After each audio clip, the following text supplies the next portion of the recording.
Going back. Kitchen's there.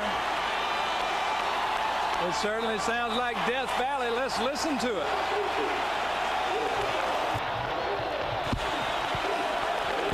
And you're right, Jordy. I'm not in San Diego. If I were in San Diego, I couldn't be here for Death Valley opening night. You wouldn't want to miss this. There's no doubt about that. Todd Kinchin, number 49, a junior from Trafton Academy right here in Baton Rouge, will be one of the deep men for the Tigers. One of the best kickers in college football, getting ready to kick off. And you see him there. John Casey. He's one of the captains, a 3-year letterman, and certainly a game winner field goal type kicker. And the kick is deep and will not be brought out by Harvey Williams. So the Tigers will go 1st and 10 at the 20-yard line as we start the 1990 season and a new decade and a 1-year career for Saul Graves. A 5th-year senior coming into this one. Georgia, by the way, in Baton Rouge has won 3, lost 3, and tied 1. So something's got to give tonight in this one. Saul had a tremendous career in high school up in Monroe, Louisiana, where he set all kind of state collegiate records passing. He's a very good passer. I don't think he's exactly the same type player that you see in Tommy Hodson, but he doesn't want to be another Tommy Hodson. Number 29 is Sammy Seamster. Number 22 is Harvey Williams. It'll be Williams on the left side. Breaks a couple of tackles and gets it near the 25. It'll be short of the 25-yard line. And Terry Evans came up to make the hit along with Donnie Mabe. Now Mabe, number 95, is one of those guys having to be called into duty here because Kurt Douglas is not here. A good look at the offensive lineman there. Blake Miller, of course, he's the leader of that offensive line, and he anchors it at the center position. Saul Graves, the quarterback. We'll give you the backs again in just a moment. They're in the eye.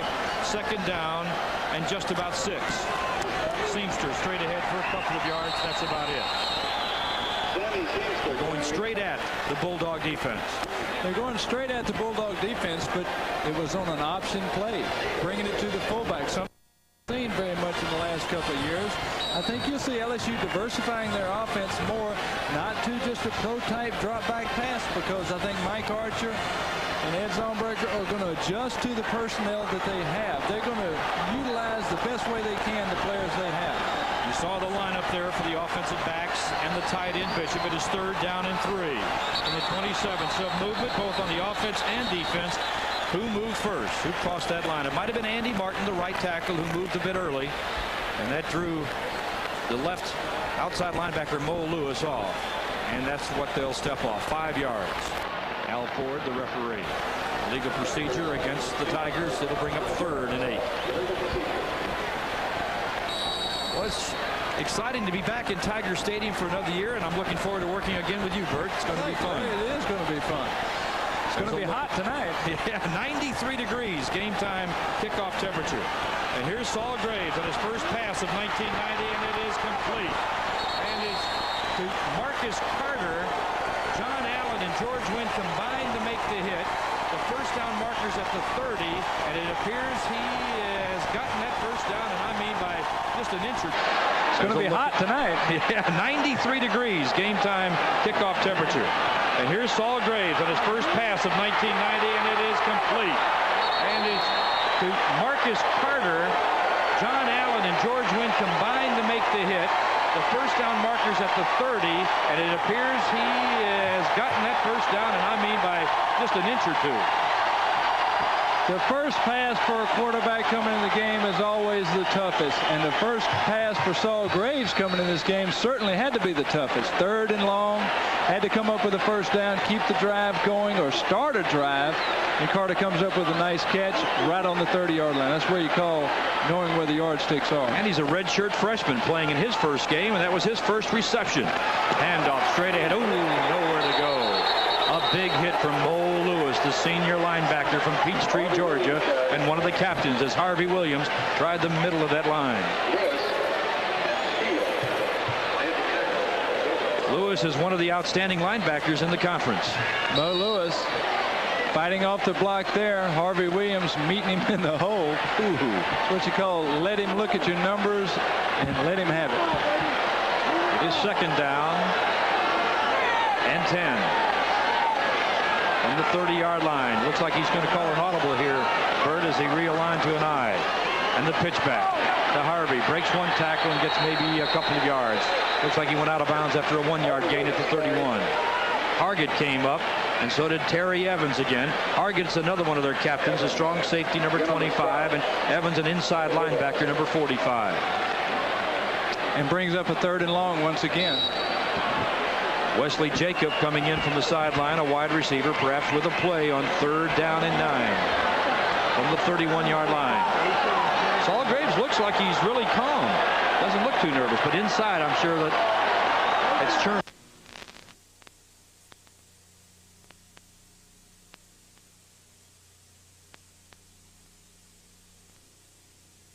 To the left, Saul Graves takes a quick drop, hits Harvey Williams in the flat. There are a couple of ways you can get around the corner. A lot of people want to run sweeps, but you can run these quick backs like Harvey Williams in the flat, throwing the ball, and be just as effective as a sweep. They cleared out, gave him the room to get the first down.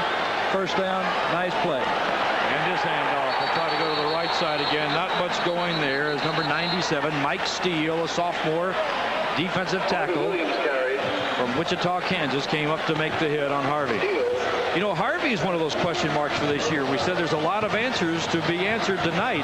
And Harvey, after a great freshman and sophomore season and then being hurt and then coming back and really limited action last year as a junior, there's a big question mark surrounding him this year. Very true. He played quite timid last year, and he's going to have to come on because he is a tremendous talent. He just has to put it all together.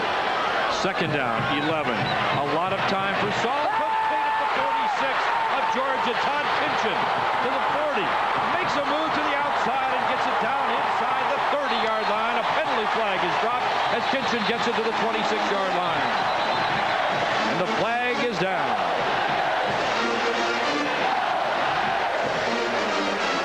We'll take a look at it. Graves backing up. He has Williams breaking to the flat, which brings Kitchen open in between the linebackers on a quick slant. Todd, tremendous with the football after he catches it, moving up the field, making him miss. And unfortunately, a clipping call has been made against LSU. A 31-yard reception. However, they'll bring it back to the just outside the 46-yard line, and they're going to measure this one for a first down. Mike Archer taking a look at it himself, trying to see if it was indeed enough for the first down, and it will be close.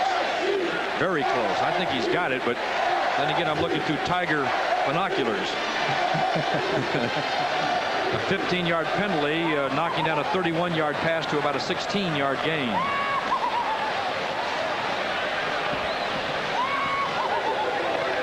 See where it should be a first down. Ooh, it's close. Yeah, and he's got it by half a football.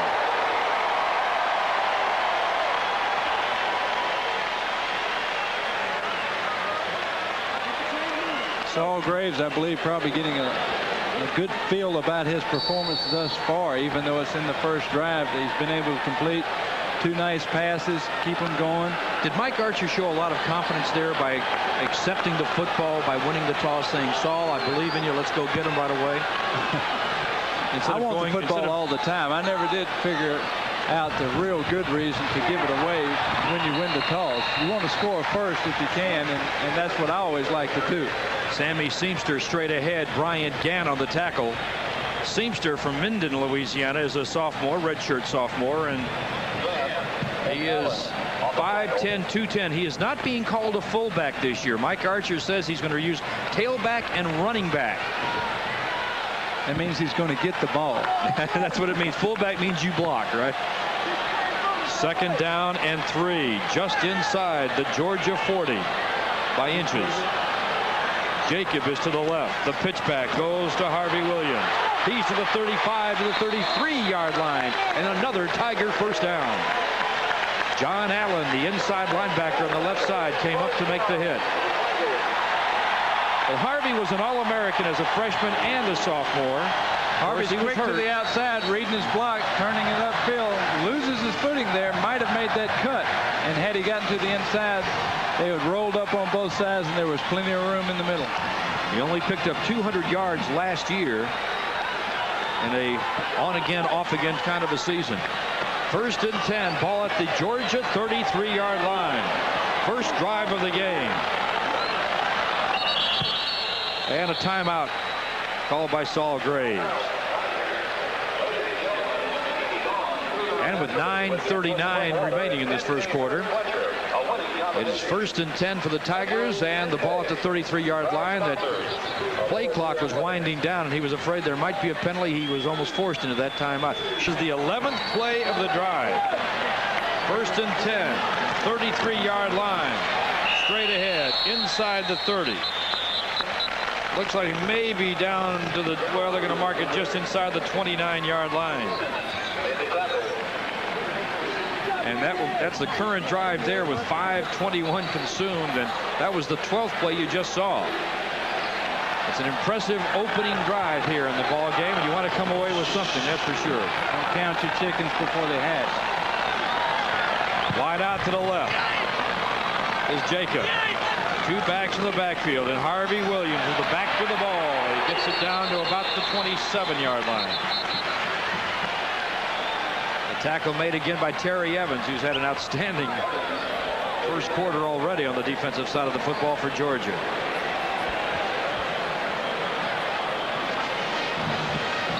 Harvey's going to have to hit the inside holes much quicker than that. He can't go into the line timid, looking for a hole. He's going to go ahead and run through that hole, make himself get through that first siege of defenders there, and then get into the secondary. Can't do it by pitter-patting up to the line of scrimmage. He's calling an audible now on 3rd and 5 is Saul Graves, throwing under heavy pressure, and it's incomplete over the middle. A flag goes down. The intended receiver was Marcus Carter. Graves was being hit as he threw. Mo Lewis was coming in on the pressure with a blitz, and the ball went incomplete, but a flag went down. Here's another look. This is what they're going to try to do, come right at Saul Graves. Inexperienced. Mo Lewis comes in from his right side. Saul could see him all the way, anticipated it, got the ball off, overthrew the ball a little bit, but it was pass interference. And George Wynn, the left corner, was on the coverage, a junior from Atlanta.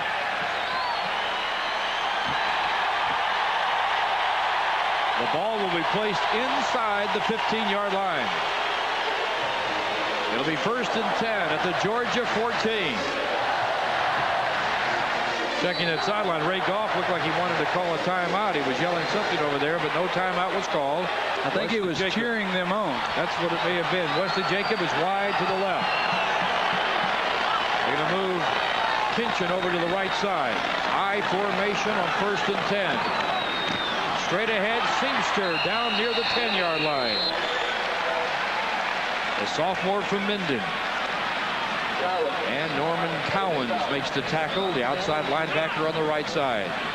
Good strategy by LSU, because they know that they're weak on the interior line of Georgia, that being with Douglas and Barnum out. Didn't make the trip. They're going straight at them, staying away from the outside linebackers and picking up 4 to 5 yards in tough territory. Carter is wide to the left. Kinchin on the left side as well. Now they're bringing Harvey Williams over. They're splitting out Kinchin. 2nd down and 6. Graves with a lot of time. Wide open. Touchdown Tigers. They go to the rookie, or the freshman, the redshirt freshman, Marcus Carter. His first game in major college football, and he's got his first collegiate touchdown.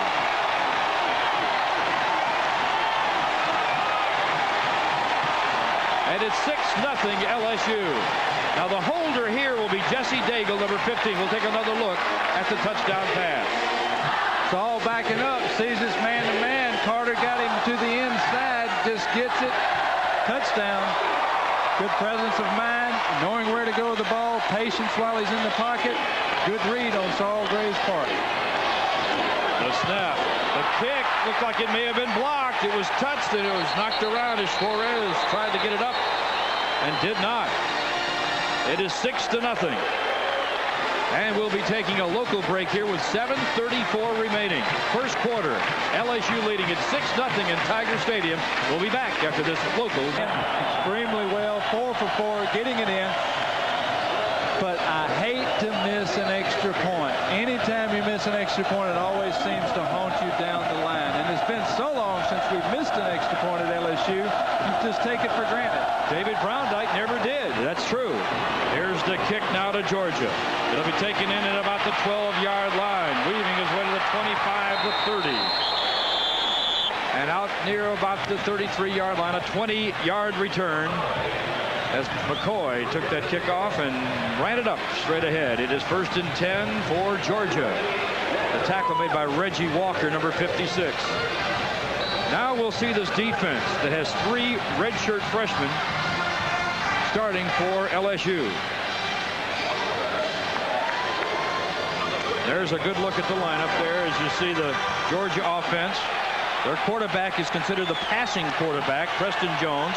Greg Talley is a more experienced junior quarterback, but they're looking to the future for the sophomore Preston Jones. And a quick pitch to the right side and a couple of yards out, maybe to the 37, as they try to go outside right away with Larry Ware. Looked like Marshall may have been the man to come up to make the hit. Anthony Marshall, the free safety, and here's a look at the defense. Boutte has moved back outside, number 95. He played inside last year. Hewitt and Swan are 2 of the redshirt freshmen, and they will be on the outside at the linebacker positions. Williams and Raymond are the corners, and Fuller the Marshall. The safeties, Marshall, another redshirt freshman, as the Bulldogs try the left side of the line this time and get it out near the 40-yard line. They try to go inside with Max Strong, the fullback. And a flag was dropped, and we'll see what this call is as you take a look at head coach Ray Goff. At number 35, you're looking at Swan. Big things are expected of him. Ravelro Swan, a redshirt freshman from Shreveport, number 35. Tremendous athlete, just looking for great things. Experience is all he needs. A personal foul against the Tigers will move the ball to the first down territory and into Tiger land at the 46-yard line. Some adjustments being made after that opening drive. A good look there at the sideline. It is now 1st and 10 at the 46-yard line. A quick drop and a quick toss incomplete, as Preston Jones tried to go to one of their outstanding receivers, Sean Hummings. They have 6 wide receivers. I don't know how they're going to get enough playing time to get enough catches to make a mark, but all 6 can catch and run with the football. Probably the most talented receiver crew in the SEC. Not taken from anybody. There's just so many of them. Great speed, great players. Preston Jones is the throwing quarterback from Georgia, and if you can believe it, Georgia threw for more yardage last year than they ran. And that was with Rodney Hampton in the backfield. Handoff straight ahead on a deep drop to Max Strong. And again, it was Swan, number 35, who came up to make the hard hit. And that'll bring up 3rd down and long, 3rd and 7. It was the first time in 25 years coming from the outside. See the quickness from his right defensive linebacker position on the line, making the play all the way across the ball in the backfield. Great effort. You mentioned the passing yardage overriding the rushing yardage, the first time in 25 years that it happened. They send a man in motion. They try to throw the middle. The ball is deflected, and is it picked off? No, incomplete. A diving effort. Just could not quite come up with it. Ray Adams, the sophomore, made the dive. The nickelback in that situation. David Walkup putting some Jones pressure. sees the man over the middle. Walkup kisses him hello. He hit him hard, keeping him from making the catch, and it is now 4th and 7 and a punting situation. Now, their punters have not kicked in major college football, so this is going to be an experience here for the kicker. And they're going to send deep number 81, Scott Armstrong, a redshirt freshman. 2 backs deep for the Tigers. The kick is away, and it is a good one. They're going to let it hit into the end zone. It'll be a touchback, and LSU will have it 1st and 10 at the 20 after a 43-yard punt. Well, we have a timeout here at Tiger Stadium, and we'll be back with LSU leading it 6-0 in Death Valley, USA. Stay with us. HSE brings you the 1st down 10, Tigers leading at 6-0. Saw a great good quarterback, a quick pitch to Harvey Williams, getting a lot of work tonight and hurdling some tacklers and getting near 1st down yardage on a nice run right near the 30-yard line. A little short perhaps for 1st down. Harvey Williams going over the left side. We need to feed this man the ball at least 30 times in a game. Good block from Harold Bishop. Excellent upfield, almost 1st down. Good 9-yard run, which makes the greatest down in football, 2nd and 1 foot. High backs, Williams, the up back, and Williams, the deep back. And Matt Williams takes it for first down yardage as Darrell Williams, number 32. Hit by Simmons, an inside linebacker, but the Tigers get the first down just short of the 33. Saul Graves seems to be very much at home, being the starting quarterback here tonight with a big home crowd on a very humid evening. Mike Archer had hoped for high temperatures and high humidity. It had been blowing a nice cool breeze right before the game time, but that breeze looks like it's, well, there's a little breeze out there, but it was 93 degrees just before the kickoff. He got what he wanted. First and 10, 33. Seamster and Williams, Harvey in the backfield. Play action for Saul Graves. Incomplete. The first incompletion as it goes off the hands of Seamster. It'll bring up a second and 10. George Wynn, the left corner, on the coverage. A good pass. It should have been there a little bit earlier. I think when Saul goes back and looks at the film tomorrow, it's so much easier to play from up here, though, Larry. It's just no problem. But it was a roll-up zone, which gave Seamster the opportunity to take a pretty good hit on the outside when he was trying to catch the ball. Again, Darrell Williams and Harvey Williams in the backfield. Darrell will be number 32, the F-back. The deep handoff goes to Harvey, breaks a tackle, makes a move inside the 35, and goes up to about the 38-yard line. Ryan Gant and Norman Cowens coming up to put the brakes on him. We're down to about the 4-minute mark of the first quarter with LSU leading it 6-0. And here's another look at Harvey Williams. Just a draw coming out from the I formation. All it does is gives the ball to Harvey deep in the backfield. Offensive linemen try to tie up their defender and let him pick the spot to run. Pro set split backfield on 3rd down and 5. In motion, Harvey Williams to the right side. And now rolling to the right is Saul Graves, and it goes incomplete, almost picked off. In fact, Wesley Jacob played more defense than he did offense there to make sure that ball would not be picked off. That was one of those passes that he probably punter in deep punt formation at about the 25-yard line. Chuck Carswell was one of the outstanding return men in the conference.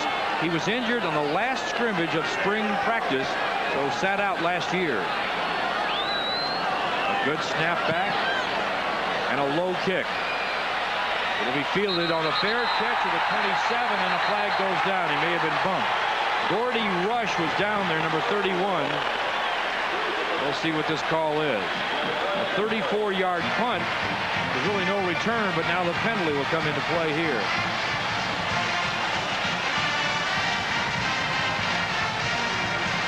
There's Ray Goff, who was a quarterback himself before becoming a coach. These are two of the youngest coaches in America, you know, going head-to-head here tonight. They're in the top 7 for the youngest in the country. Here's the call, personal foul against the Tigers. This is something that Mike Archer said on Tuesday. He wanted to eliminate mistakes and eliminate penalties and eliminate turnovers. All coaches 6 to go. 3:22 to play first quarter. And they move some people around. Hummings, the wide receiver on the right side. Quarterback remains Jones. The handoff goes to Hurst. This is the outstanding freshman.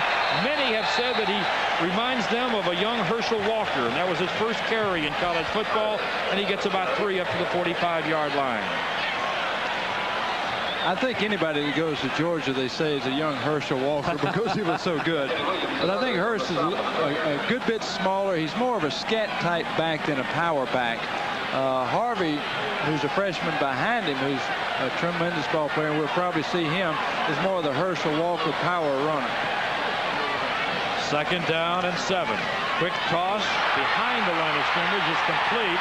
First down yardage is made out to about the route outside the 45-yard line. Is a quick toss to Arthur Marshall. A 9-yard pickup, and Swan made the hit for LSU. He had help from Anthony Marshall, 2 redshirt freshmen coming up to make the hit.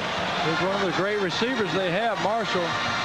Quarterback just takes literally 1 step from the center, throws the ball to him, has the slot man going downfield, blocking on the corner, trying to make something happen.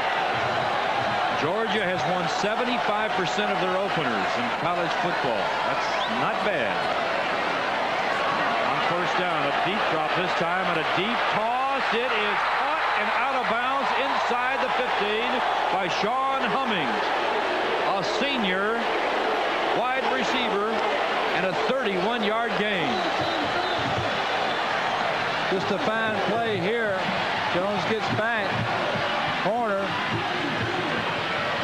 Gets right over him. Foot was in. Hummings, fine play.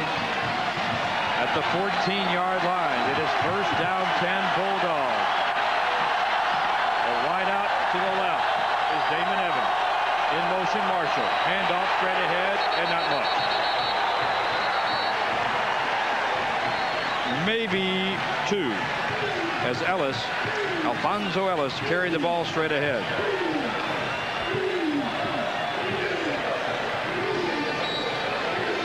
And they bring in the freshman Hurst again. He scored 36 touchdowns his senior year in high school. He was a Parade Magazine All-American. He's 5'11", 190, and he wears number 5. A good shot here of quarterback Preston Jones, the sophomore. Second down, and a long 9. Play action pass. Screen to Hurst. And a great defensive effort will keep him from getting anything. In fact, he lost back to about the 19-yard line. Coming up to make the play was number 45, Mike Hewitt, a redshirt freshman from Slidell. And what a play he made. Mike Hewitt read the play. It was a screen. Fortunately for LSU, they were in the zone. And Hewitt, I think, was keying on Hurst all the way on that one play. Read the zone, read the screen, read the lineman going out, went out and made the play, got behind the offensive line and made the tackle. It is third down and 14. Two wide outs left side. Jones to pass again. And he's got it complete. Looks like Marshall at about the 7. It is short of a first down. They had to get inside the 5. Anthony Williams on the tackle. An 11-yard gain. It'll bring up a fourth down and 3. And Georgia will call a timeout, I believe. And Marshall took a tremendous official timeout there. I believe Marshall is down on the field. And that's what it is. It's an injury to Marshall that propped going. He had a great deal of enthusiasm, and this has maybe dampened that a bit. Georgia will try a field goal of 24 yards. The left-footed booter is Casey. A high snap got down, and the kick is up, and it is good. So Georgia gets on the board with a 24-yard field goal from Casey, and it is now a 6-3 ball game. Once again, missing that extra point seems to always haunt you. Now they're just a field goal away from tying it up. Casey's, and they're kicking away from him, trying to go to Kinchin, and it goes out of bounds. After it crossed the goal line, it'll be a touchback and brought out to the 20. Well, there's only 1 second remaining. Will be out indefinitely. Luke moved up to number 2. He's a redshirt freshman from Baton Rouge, and now has a chance to play here. The waning moments of the opening quarter.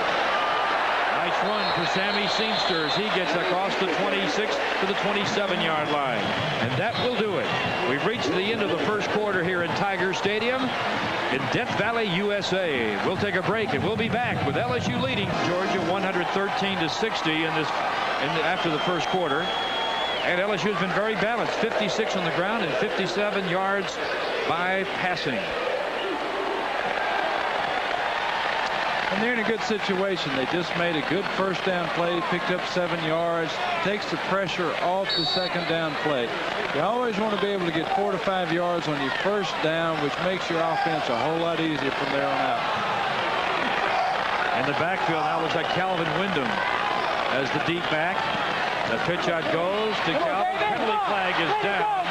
And he spins his way up to about the 36-yard line. A nice run for Calvin, but a flag was dropped. A 9-yard pickup. He is a junior from Orlando, and he is lettered twice in a Tiger uniform. Really was called on when Harvey was hurt, and he saw a lot of action during that time. But this one will be nullified with the flag being dropped. There's the step off. Back to about the 17-yard line. Referee Al Ford has not given us the indication. The penalties now, LSU 5 for 60 yards. It'll bring up 2nd down and 13. He wants to keep it a secret. But anytime an umpire throws a flag that early, normally it means interior holding. And they did move it back to the 17-yard line. 2nd down, 13. Wyndham, look at that. He will not go down. He spins his way back up near the 19-yard line. Well, it's that desire and effort that has gotten him the playing time that he has gotten over the last couple of years. And there's his average. You see, gained 200 yards last year. That was with Harvey back. That's correct. And he is a good running back. He's a good, hard-nosed running back. Looks for the hole, spins, keeps his feet well, and moves forward. Excellent receiver out of the backfield. 3rd down, 11. Tinchin wide to the right. Marcus Carter in the slot to the right.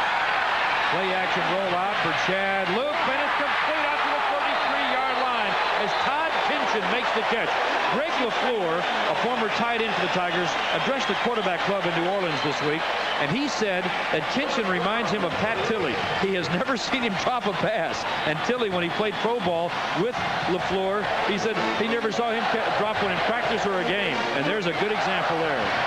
Well, that's one of those passes where you're not sure he's throwing it to, but it came out real well. Todd was there to make the play. It was a roll to the right. Zone pass, got it over the defenders and right into the receiver, 1st down.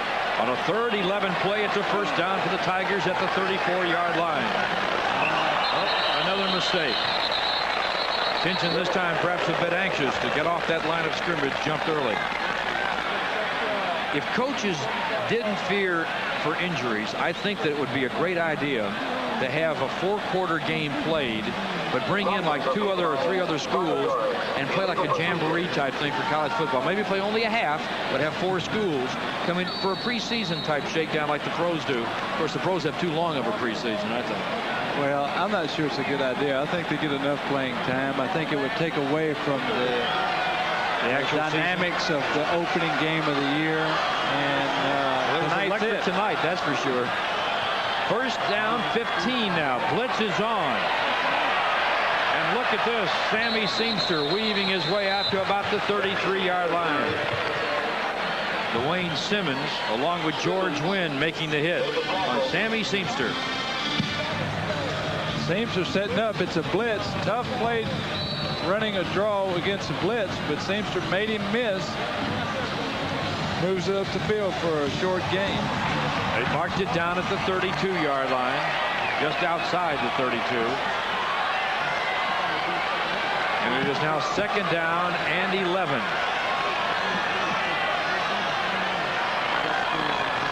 And Luke will look to throw. Pump fake, and he'll keep it and run.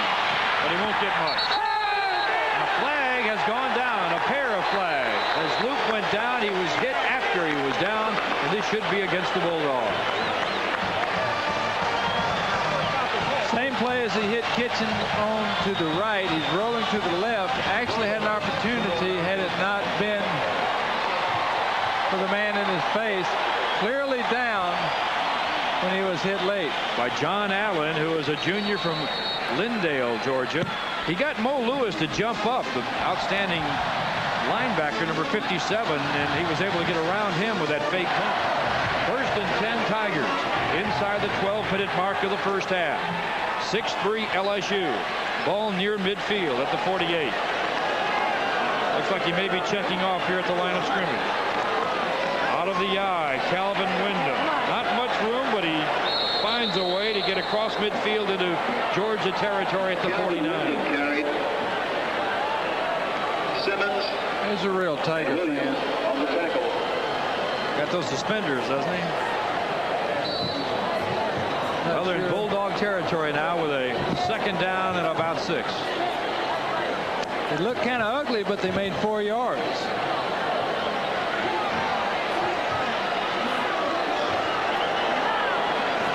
Wesley Jacob is wide to the right, and Kinchin is wide to the left, right on the 50-yard line.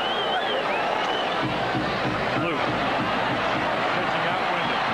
Cuts against the grain. Penalty flag goes down. He gets down to about the 43-yard line of Georgia. That would be short of a 1st down, but the flag was thrown in a bad area for the Tigers.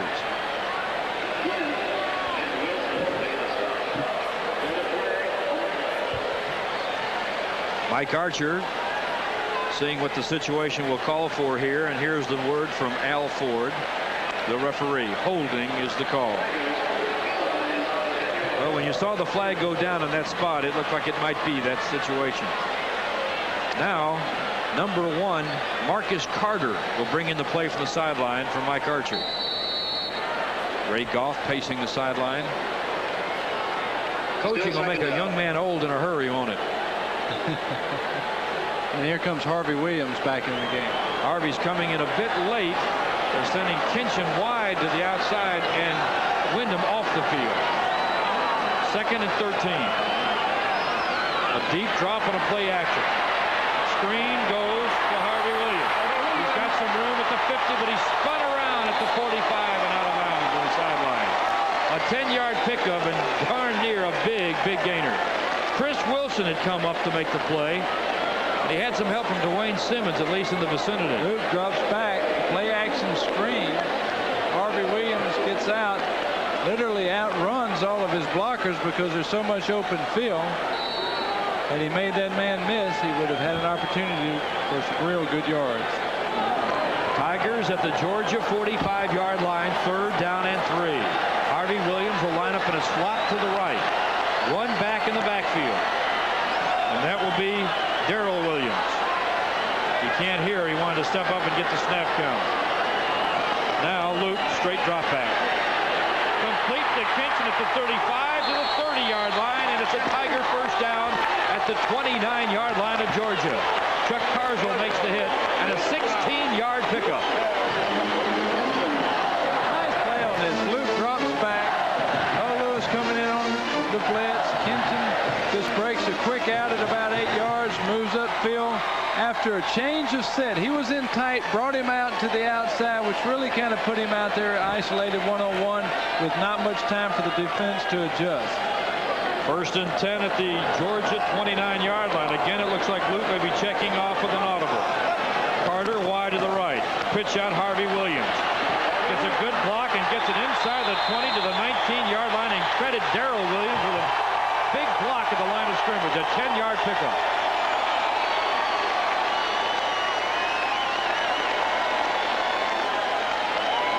Another look at it. Seamster on this play, knocking Mo Lewis almost 4 to 5 yards back out of the play, which enabled Harvey Williams to turn upfield unmolested. And Harvey, you probably ought to think about the next play a little bit more and a little bit less about the stands.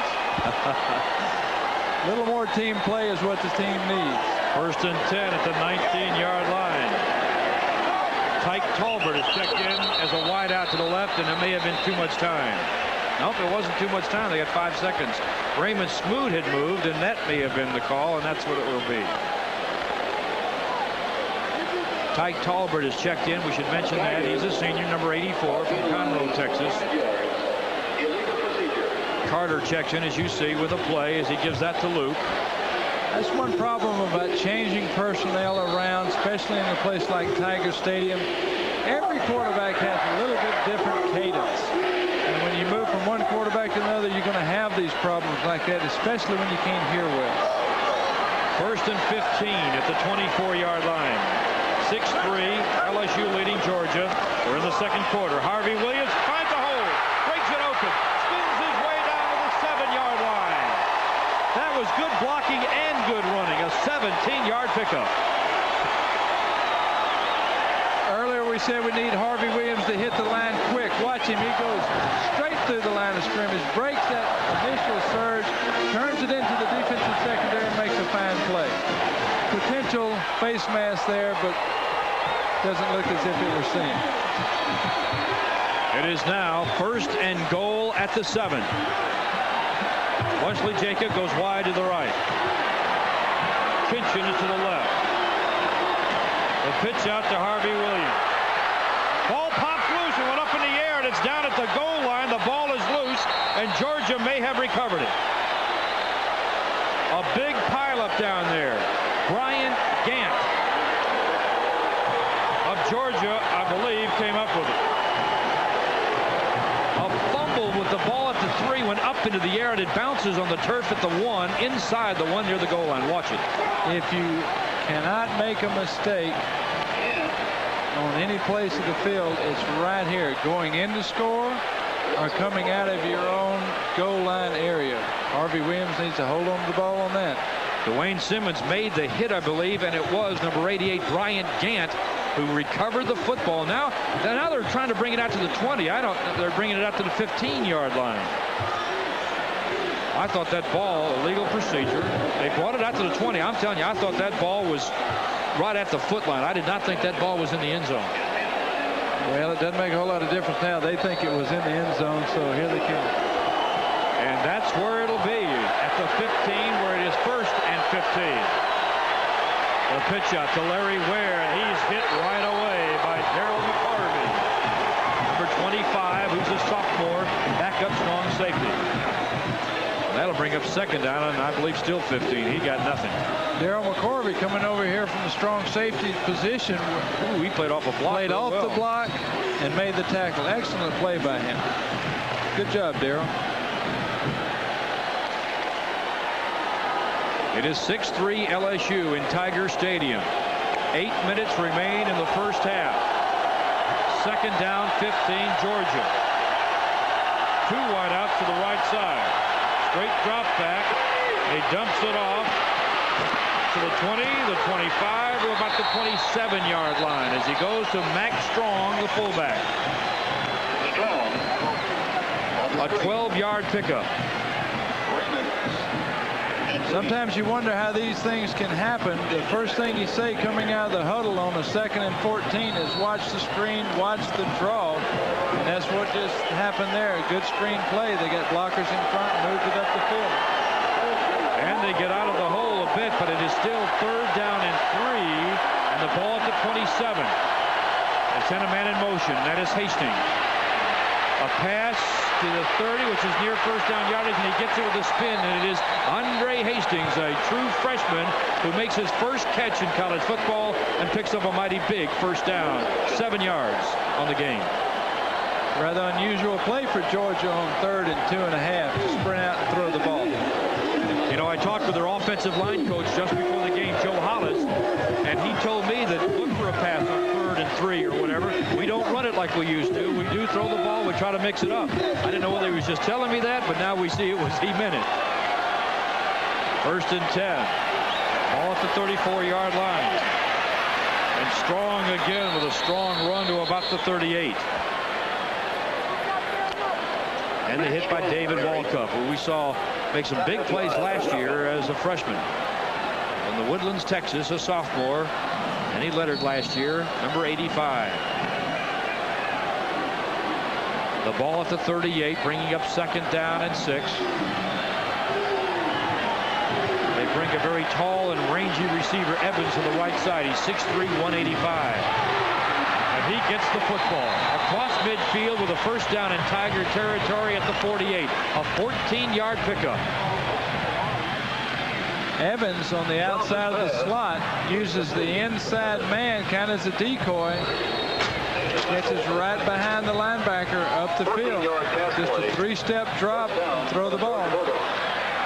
Corey Raymond came up to make the hit. He had some help, but it is now 1st and 10 Georgia at the 48-yard line.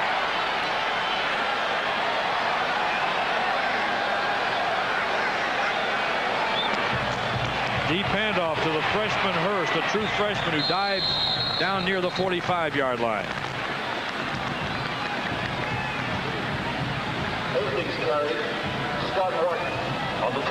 And with that carry, it'll bring up a 2nd down and 7 for Georgia. Both teams really mixing it up offensively. Here, both teams moving the ball effectively. For a 6-3 score, you would think there would be more points because the teams have been moving the football. But a fumble at the goal line for LSU negated an opportunity there. Penalty flag is down.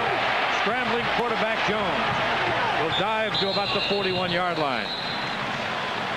David Walkup coming up. Jones carry. And Juan Sandoya. See what this will be against Georgia. Sandoya, number 58, a sophomore from Miami. And you got a good look now as the Tigers will wait for the walk. Well, they actually make the decision before they decide what they will do. Take a look at Williams.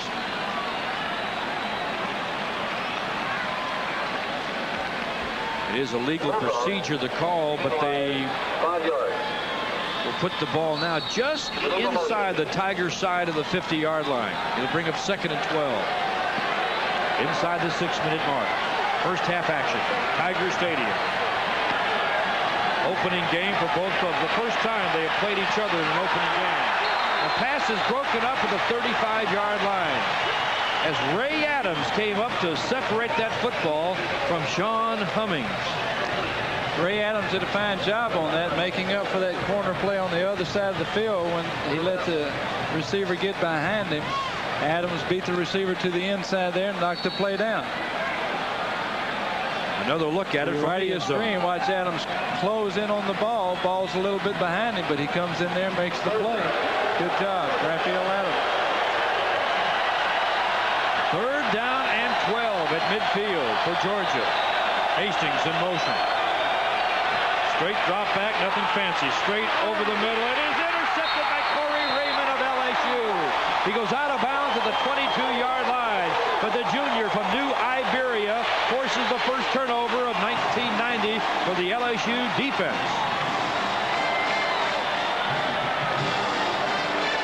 Big play on 3rd and 12 for the LSU defense as Corey Raymond picks it off. Well, the turnovers are coming up with a turnover. Jones dropping back, thinks the safety is not there.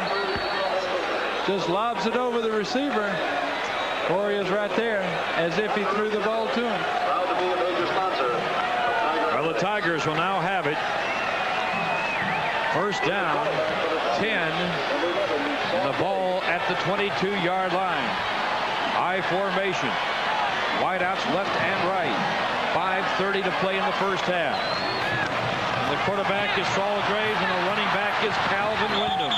He gets it out to about the 28-yard line. Are we seeing a beginning of another 2-quarterback system? Torrey Evans on the tackle. You cringe when I say 2-quarterback system, don't you? Let's not start that subject.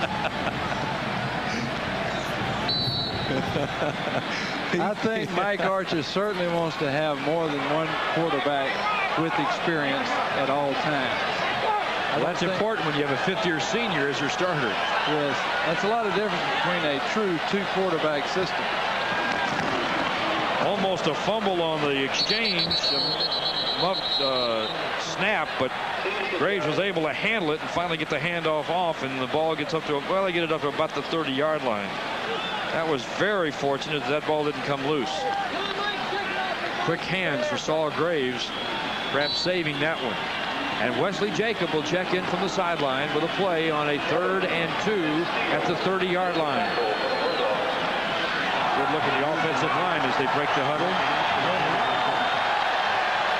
We're looking at Ross Setters in there at left tackle. He is checked in for Smoot. 3rd down and 2. Handoff Wyndham. Yes, he dives forward for an apparent first down up to the 33-yard line. We'll wait for the official word. Setters the left tackle, Landry at left guard, Miller the center, Truax and Martin on the right side. And it is a Tiger first down. Calvin Wyndham, a power runner, turns the nose up the field and gets the first down. Looks like Godfrey is checked in there as a, well, he's the backup center, but he's in there as the center. So I mentioned Miller, but it is Godfrey.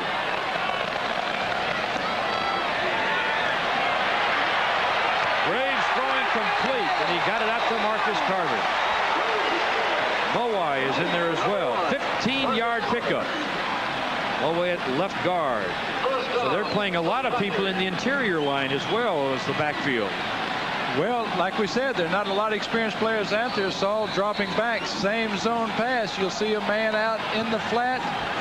Marcus Carter hooks it up to the inside. Saul Graves takes his pick, sees which way the linebacker has gone. Came back to Carter.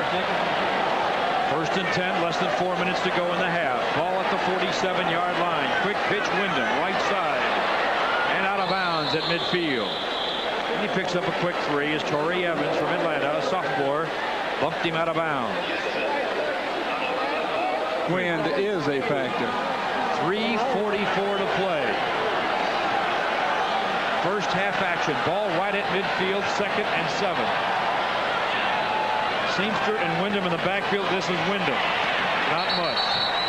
Into Bulldog territory to the 48. A couple of yards. It'll bring up 3rd down and about 5. There you see the time. Winding down here in the first half.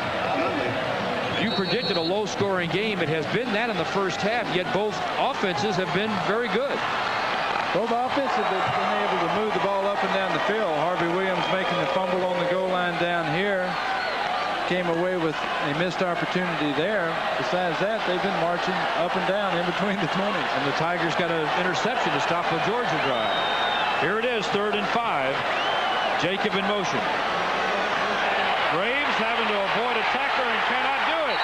He'll be knocked down with a big sack and a defensive play that will set the Tigers back all the way back to about the 38-yard line. Boy, what a play. And the play was made by Greg Jackson, who is a backup linebacker for Norman Cowan, a sophomore who broke through to make the tackle. Georgia showing a lot of good players in their outside linebacker position. Saul Graves gets back, has nowhere to go, unable to avoid Jackson on that play. Griffith at punt formation. You want to keep it away from Carswell. You don't want number 27 to get much running room because he can break them. 2:25 to play in the half. High snap gets away. Griffith chases it down. He's going to try to run with it. He was down when he caught the ball, though. He kneeled down with it. And this is a big play back at the 18-yard line.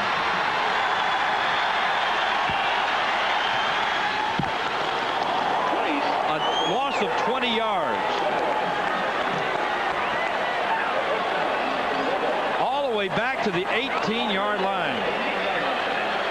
Bad snap. Griffith just unable to handle it over his head. Makes a good play by recovering the ball.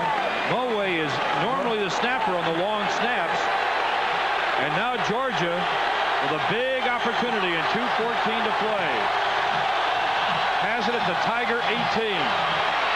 Pitch out. Frank Harvey, a freshman, gets it down inside the 15 to near the 11-yard line.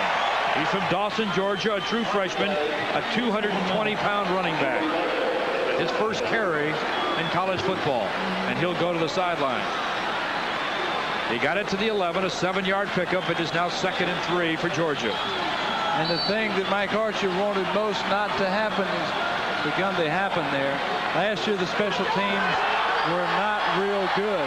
This year, they make a big mistake here with just a little bit of time left in the half. Hurst is in there, and play action fake to him. Jones will roll and throw. The ball came loose. It'll be incomplete. The hit was made by Wayne Williams. The intended receiver was number 82, the tight end Shannon Mitchell, but he never really got his hands on the ball. Jones backed up. Had he thrown the ball now, gotten the ball to him a little earlier, he had plenty of running room. But as late as it came, he was able to turn around. Tough hit. He just really dropped the ball, and then he was really ripped away from it by Wayne Williams. It is now 3rd and 3. Eye backs, 2 tight ends. Short yardage formation. Quick pitch. Hurst, the freshman, makes a cut, gets the first down and more, and gets it down to the 4-yard line, maybe the 3. It is a Georgia first down with a 7-yard pickup on 3rd and 3. They'll mark it at the 4. Garrison Hurst, a freshman. Well, this is the Georgia of old coming around. High toss pitch. Reads the block of the fullback. A good block, strong head on Raymond, I believe.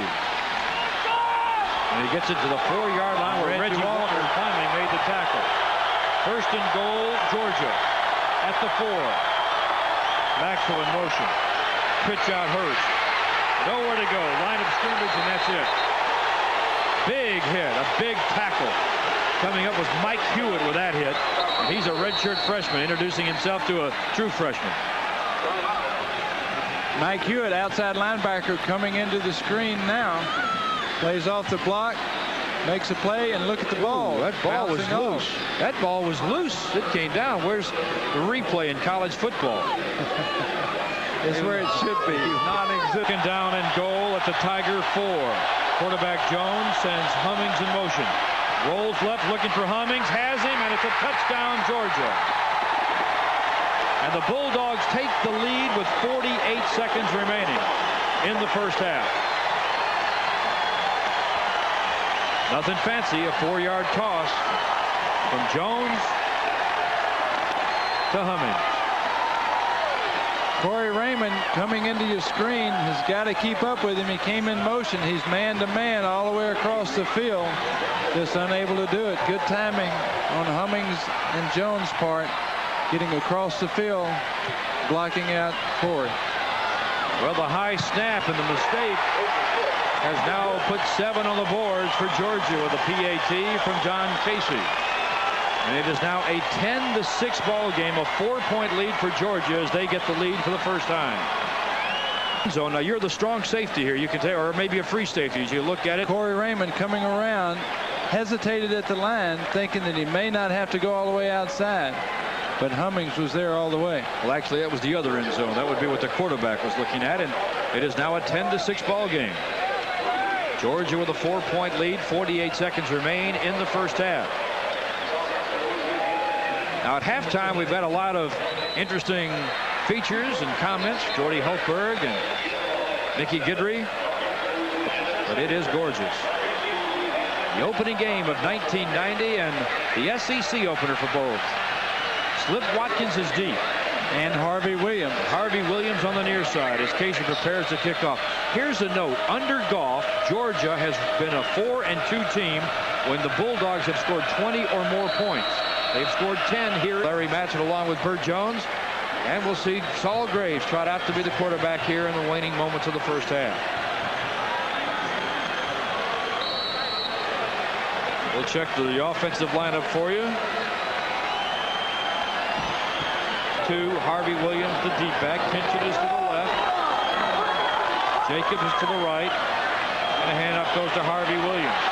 It's a nice move, cutting and weaving his way out to the 30-yard line. It looks like enough for a first down. John Allen makes the tackle. But the clock very much a factor at 39 seconds. A 12-yard pickup. And it's first down LSU. The clock starts moving now, down to 35 seconds left. On the in-between, can't tell if they really want to go try to get some points or they kind of backed up. Don't want to give the opportunity away to Georgia. And it'll be Harvey Williams trying to leap over, and he gets it up to about the 33, 30. And it's first down LSU. The clock starts moving now, down to 35 seconds left. On the in-between, can't tell if they really want to go try to get some points or they kind of backed up. Don't want to give the opportunity away to Georgia. And it'll be Harvey Williams trying to leap over, and he gets it up to about the 33, 34-yard line. And well, now that may have been the last play of this first half. What you don't want to do is force a big mistake here and trying to do too much too soon. They're going to let the clock wind out, and that'll do it here in the first half. It'll be 10-6 Georgia. As we take the break, it is halftime. And we'll take a local break here at Tiger Stadium. LSU down by 4. It's Georgia 10, LSU 6. We'll be back right after this local timeout. To do things right and not. The bad snap on the punt. Harvey Williams fumbling into the end zone when we're going in to score. Not a good situation. And we're going to find out right now in this second half. The first game jitter should be over, and they should be ready to play football. Down on the field now, the Tigers getting ready to kick off to Georgia, and the Bulldogs will have the first opportunity to have the football in the third quarter. Is getting ready to kick off, and this boot will be taken at about the 2-yard line. And coming out with it to about the 17 or 18-yard line, the Georgia Bulldogs will have it first and 10 with the 10-6 lead here at halftime, and now the third quarter as they get ready to go. Well, I tell you what, it has been hot and humid in this press box. I don't know if we go 1st and 10 for the Georgia Bulldogs. At quarterback Preston Jones, he has gone all the way. And a handoff to the left side and not much running room. The Tiger defense shows they're ready to play in this 3rd quarter. A handoff going to Max Strong, the fullback, and Mark Boutte making his presence felt. Number 95, the junior from Lake Charles, who's playing on the outside now at a tackle, where last year he played as a nose guard. This is more his natural position. He's a little bit tall to be a nose tackle. Being 6'4", 260, he's a defensive end style type player. Doing well out there, as you saw. Got in a good hit for that one. On 2nd down, play action pass. Jones throwing incomplete. The intended receiver was Kevin Maxwell. Flag down on the play. I'm not sure if he meant to throw his flag or his hat, saying that the receiver ran out of bounds, but he may be calling defensive holding. We'll wait for the call as they go to the sideline. Mike Archer is asking what it is, and it is holding against the Tigers. Now in the first half, the one stat you don't want to dominate would be penalties, and that was one stat that was dominated by the Tigers, as most of them were, by the way, offensively, defensively, and then on the penalty side too. I'm not sure if we can see the holding play to the outside. They read pass. Called it on Corey Raymond. Holding, pushing the receiver out of bounds.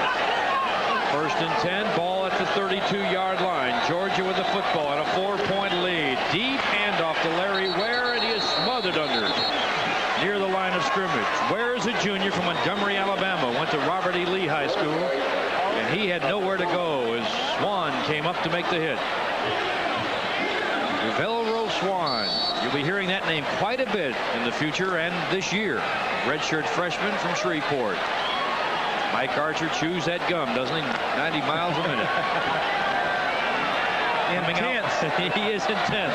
Coming out wide to the right is Damon Evans. He is 6'3", 6'4", a big guy. Ball batted away, and he goes incomplete. As Mike Hewitt, who has really had an outstanding first half, picks up where he left off here in the 3rd quarter. He is another one of those redshirt freshmen as a flag was dropped on that play. Playing off the block there, reads the pass, jumps up. Not only does he bat the ball, but he's thinking interception at the same time. Nice play, Mike. Here's Al Ford to show that there was a penalty, may have been tripping. A leg whip from the offensive line. They will step it off.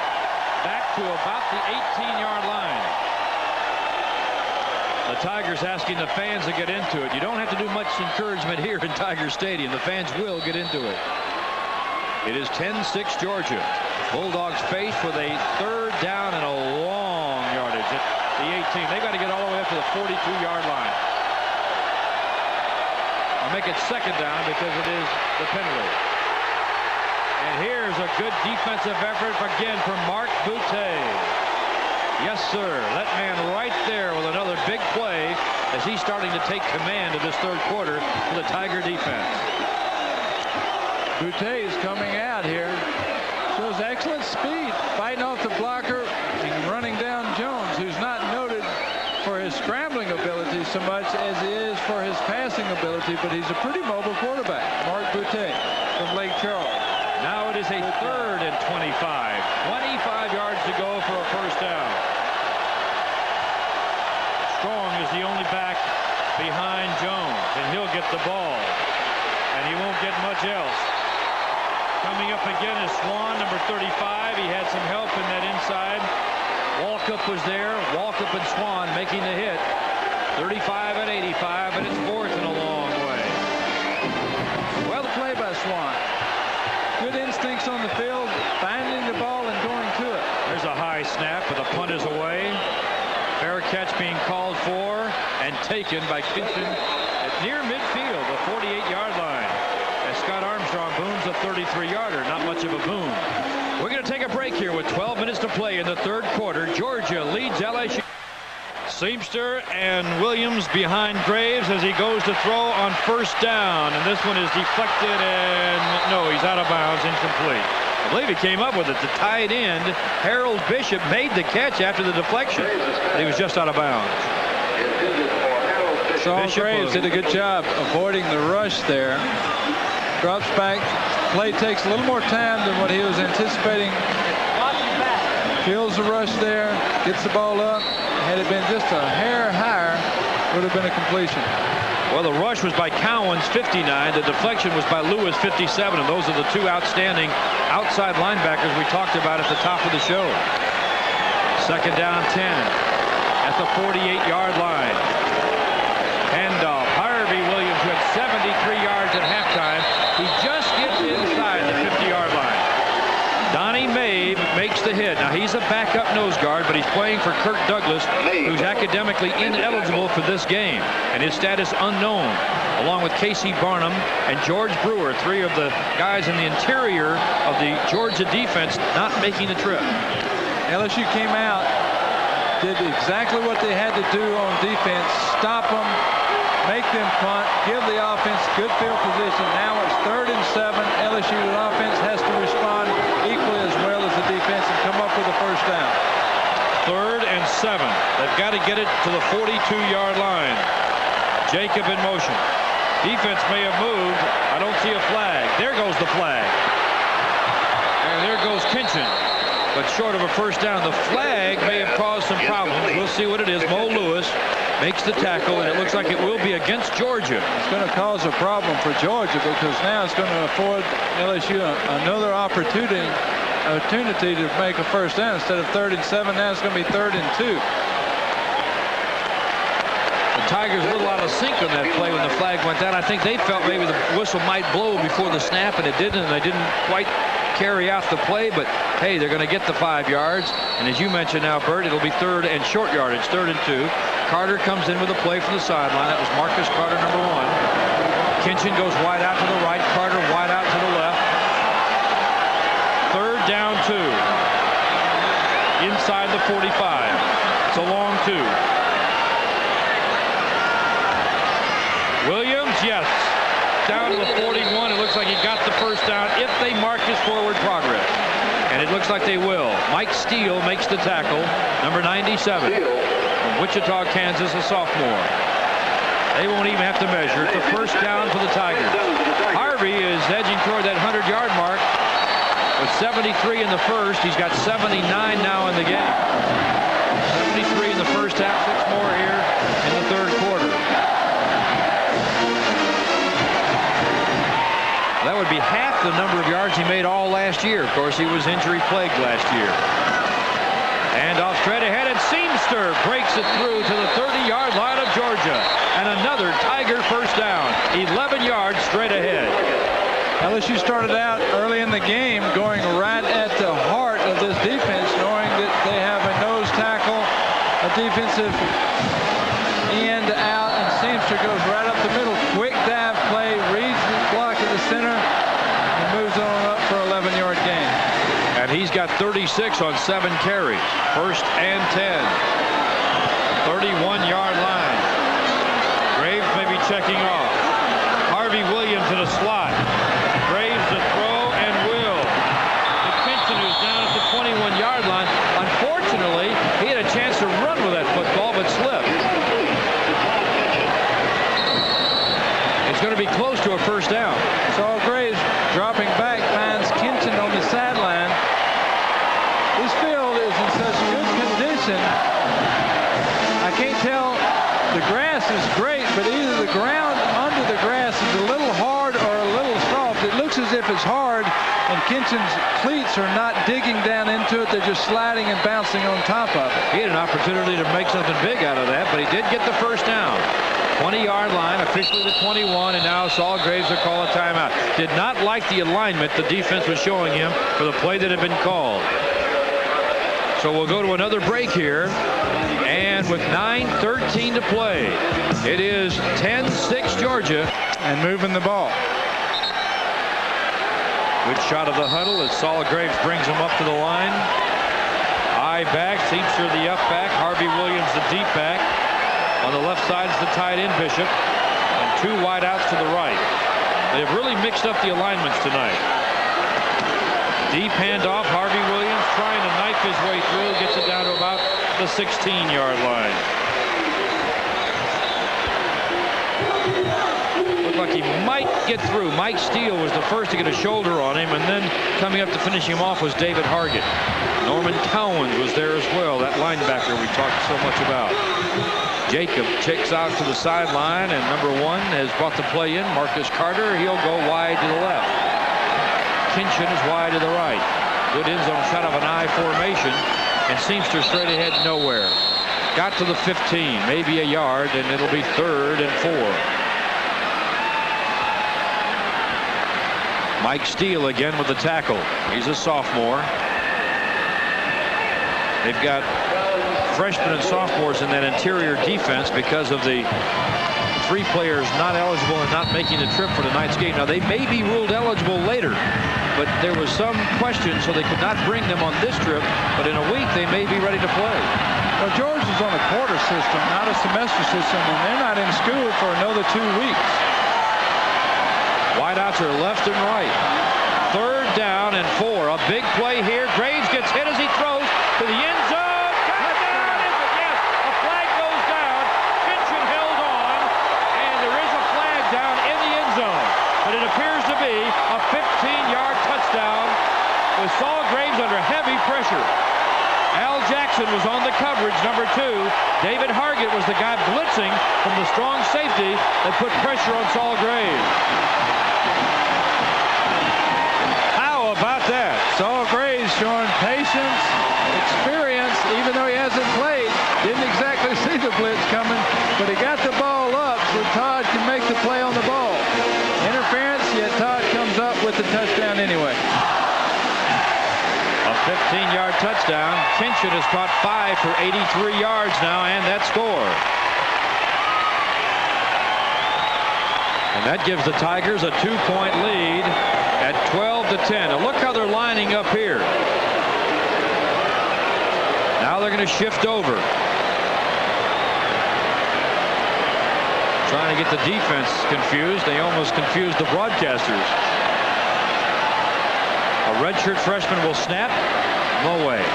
And a redshirt freshman, Daigle, can't handle the snap. And he'll have to try to run for 2. He's going to get near the goal line, but can't get in. And a muff snap on a low snap will result in no points. Remember, they had a blocked extra point, and now a touchdown with no extra point here again. Chris Mook, the normal holder, not here. Jesse Daigle trying to come up with a play. Looked as if it were a low snap to begin with. Tough to handle, rolling on the ground like that. Jesse Daigle did the right thing, picking it up, trying to move to the end zone. It is 12-10, and again, 2 extra points tonight for the Tigers. Have not a consistent great player. How good he really was for LSU. Andre Hastings, a freshman, is deep, along with Chad Wilson. It is Wilson inside the goal line. He'll come out, and he'll be smothered under at the 10-yard line. Boy, I tell you, there are some great plays there. Marshall was one guy to get down there, number 14, and what a play he made. Anthony Marshall, a redshirt freshman who is starting tonight at free safety, makes the big hit on the special team. Takes it 1 yard deep. Watch Marshall come from the right of the screen, fights off a blocker, makes the play at the 10-yard line. Excellent coverage, which shows the kicker got the ball up in the air and enabled Marshall to get down the field and make the play. There's the pitch out to Hurst, and Hurst gets it out to about the 14-yard line. Tonight is the first game that Hurst has ever played in college football. He's a freshman. The tackle by Bo Davis, his first appearance for the LSU Tigers, a junior college transfer with great strength. This guy bench pressed 500 and some pounds. How much? 505, I believe. He set a record in the weight room. That's what I was told. 288 yards. Or 288 pounds, almost saying yards. Jones throwing. Interception. And it may have been picked off, and it looks like it was. No doubt about it. Ray Adams stepped in and made a great catch. Ray Adams intercepts for the LSU Tigers. The second interception of the game for the LSU defense.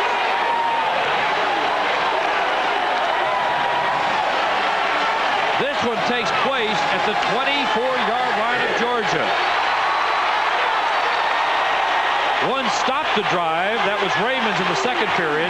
This one may start a drive for LSU. I was talking about first, and I was about to tell you that the mascots for tonight's game are in their first appearance as Ray well. Adams, you'll see him in the right of your screen, just break on the ball. The ball's high and outside. Makes the catch. They're down to 3 seconds on the play clock, but they get the play off to Harvey Williams, who tries to dance his way to about the 21-yard line. But Mike 5, the Tiger, is making his first appearance at Tiger Stadium tonight. And UGA 5, the dog, the English Bulldog, is the mascot tonight for the first time for Georgia. The ball just inside the 22-yard line. 12-10 LSU. And the Tigers are threatening. Marcus Carter goes wide to the right. Kinchin is wide to the left. Williams in the backfield. That's Dario bumps Graves as he gets the handoff and got nowhere. They were fortunate there wasn't a missed exchange there. From Hempstead, Texas, that's Darrell Williams, a junior.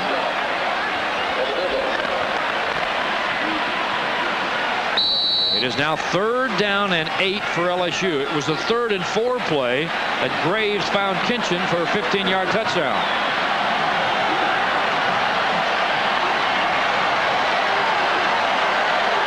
He's had pretty much an error-free game. And now scrambling out of the pocket and throwing on the run. Is it caught? No, incomplete. A diving effort for Todd Kinchin on the sideline. Would have been short of a first down as he came up to try to make the catch. Even though it may sound absurd, would have gotten him in better position for a field goal, since we haven't made an extra point. But a field goal would be real nice at this point, leading by 2, knowing that a field goal will win it for Georgia if they were to get in.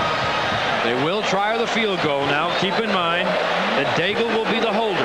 It'll be a 39-yard attempt. Kevin Mulway will be the snapper.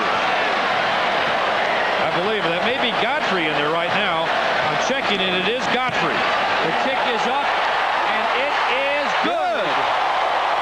Torres hits a 39-yarder. And it was Godfrey on the snap, and it was Daigle on the hold. So the turnover, the interception by Adams, results in 3, and the Tigers lead by 5. It is 15-10. Suarez following through, making it all happen. Daigle, good play there. That's one of the toughest jobs on the football field, even though it looks as if it's the easiest job, is to sit on a knee, catch a ball, and put it on the tee. Because turn the laces too. And turn hard line. It is 15-10 LSU with 5:37 to play. 3rd quarter, Tiger Stadium, Death Valley, USA. The kick is drifting toward Wilson. He'll take it at the 6, to the 15, up the middle of the 25. It's a good return up near the 30. Penalty flags are dropped. A 24-yard return as Marshall again gets down there to make the hit. Anthony Marshall. And there was a little pushing down there. We'll see if this call will go against Georgia as a personal foul, or will it be against LSU? I had the feeling it was against Georgia when I saw the flag go down. It looked like a high hit by number 37 from Georgia, Brian Cleveland. Dead ball foul, personal foul against apparently Brian Cleveland. We'll take a look. Watch number 37 in white. See him up here, right at the top of the play. Boom, right boom, boom. 2 good hits, but it's this last punch in the face that got him the flag. A little over exuberance. David Walkup is checking into the lineup now for the LSU Tiger defense, and he's got the defensive play. Georgia edging up in penalties now, but LSU still leading in a category they don't want to dominate. They've dominated everything else, though, to go along with it. 1st and 25. Play action. Under pressure from Swan. Gets it away, and it's intercepted, but out of bounds. It will not count as Marshall came up with it, so the ball was deflected, and it will be an incomplete pass. Swan on the pressure, and Daryl McCorvey had come up to, I think, to deflect it. Swan coming in from your right side, see the speed, putting pressure on Jones. And had you look downfield, there was not a receiver downfield to that side except for a delayed tight end, and it was man-for-man coverage. Jones was just hung on that play. Hand off to Hurst, was hit right away by Boutte, and he gets out to about the 15, which is the line of scrimmage.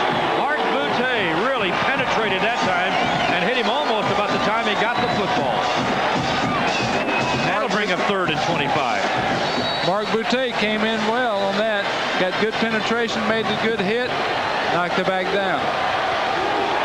At the 15-yard line, it is 3rd and 25 for Georgia. And Pete Jenkins said he had a chance to have a real good defense, and they're beginning to show it now. No doubt about that. Here's the pitch out to Hurst. Makes a cut to the outside, then the inside, and now gets to about the 28-yard line. The tackle made by McCorvey and Fuller, and a 13-yard pickup, but way and woefully short of a first down. It'll bring up 4th down. This is one of those plays just to get you some ground back. Going up the field, McCorvey making the fine open field tackle. Fuller finishing it off. At the 29-yard line, it is 4th and 12. Kinchin is going deep. And so is Vincent Fuller. Fuller will be an up back at around the 45. Kinchin is going to stand at around the 35. Snap is high, but he gets it down and gets the kick away. Kinchin calling for a fair catch, makes it at the 42-yard line. I think they'll mark it down. Yeah, they'll mark it at the 42. Just a 30-yard punt, no return. And with teams that he started off with. Like Auburn played Cal State Texas A&M, huh? Well, I do remember that. I'm sorry. How soon you forget. I'm thinking conference and not nationally, I guess. Here's Harvey Williams across the 46 to the 47-yard line. Corey Evans makes the tackle. Yeah, you're right. A&M's a big game, whether you play them at the first or at the end, and it has been the first recently, hasn't it? Like last year. 15-10, LSU by 5 with 3:29 to play. 3rd quarter action. Kinchin wide left. Carter wide to the right. Chad Luke, the quarterback. Handoff goes to Harvey Williams, 45 and down to the 40. Nice tackle, but an even better run. Good block from Todd Kinchin as John Allen comes up to make the hit. And the real play was made by Sammy Seamster right here on your left side. Watch him take the legs out from Mo Lewis, the potential All-American linebacker, and freed up Harvey Williams to go up the field unmolested for 15 to 18 yards. Keep in mind, here's Williams over 100 yards now. He gained only 200 and some odd yards last year in the entire season as he was on again, off again with that injury. Here's the pitch out. Harvey's hit hard and dropped at the 37-yard line on a penalty play. I believe a flag was dropped in there. That's a good thing about football. Mo Lewis came back after being out of the play last time, making the play this time. Holding and it on was offense. delay of game, I believe, wasn't it? I didn't see the call. I was looking down. It was holding. a hold. That's not good. Tigers are penalized 10 yards. Holding. It was holding. Ball moved back to the Tigers side of the 50 at the 49-yard line.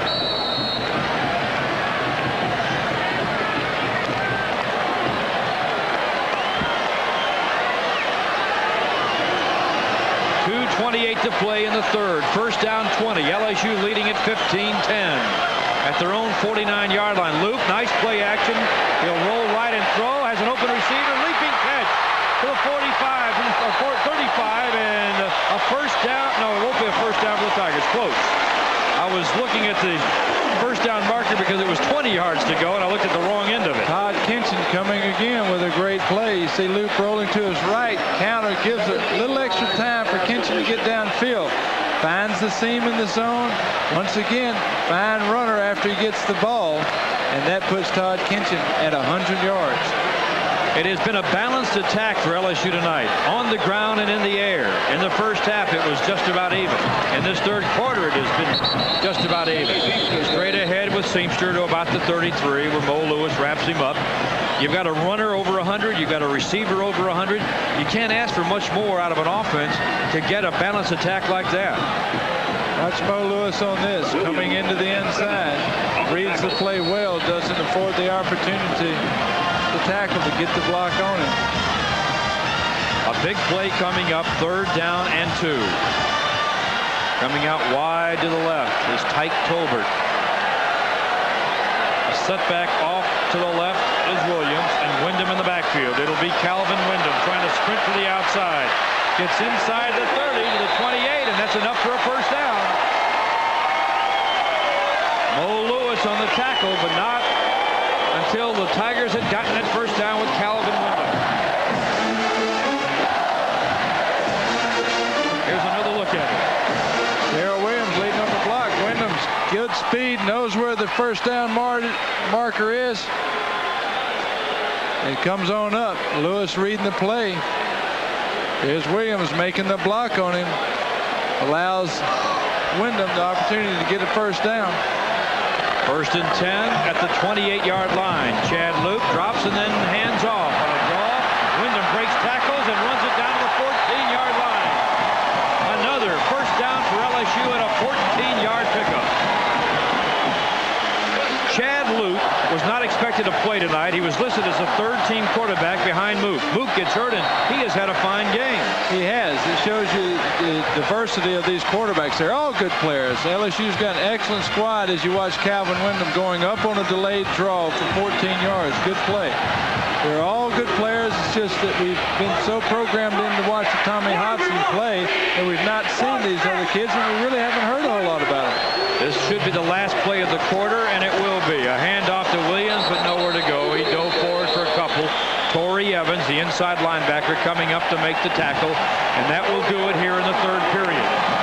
So at the end of 3 quarters, it's LSU 15-10 and threatening as we will turn in just a moment with more Tiger Vision.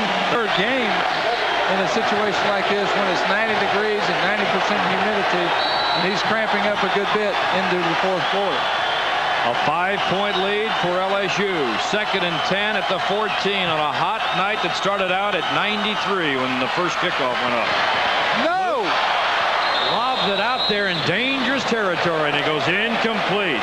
And it was very nearly intercepted by George Wynn, and he would have had about 75, maybe, more than that, 85 yards to run uncontested.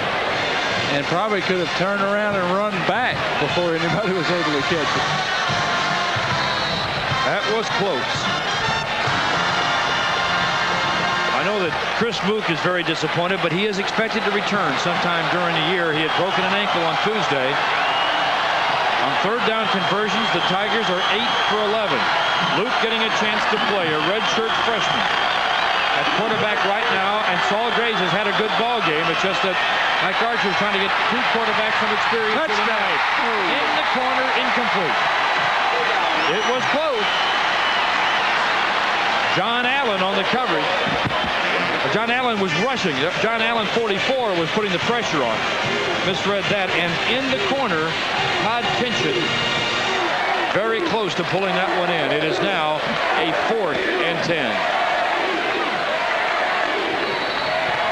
A 31-yard field goal attempt would give the Tigers an 8-point lead. This is a very big kick. It is up, and it is good. There is a big field goal for Suarez and the Tigers as they now lead Georgia 18-10. Frank Godfrey again with the snap, and Jesse Daigle with the hold.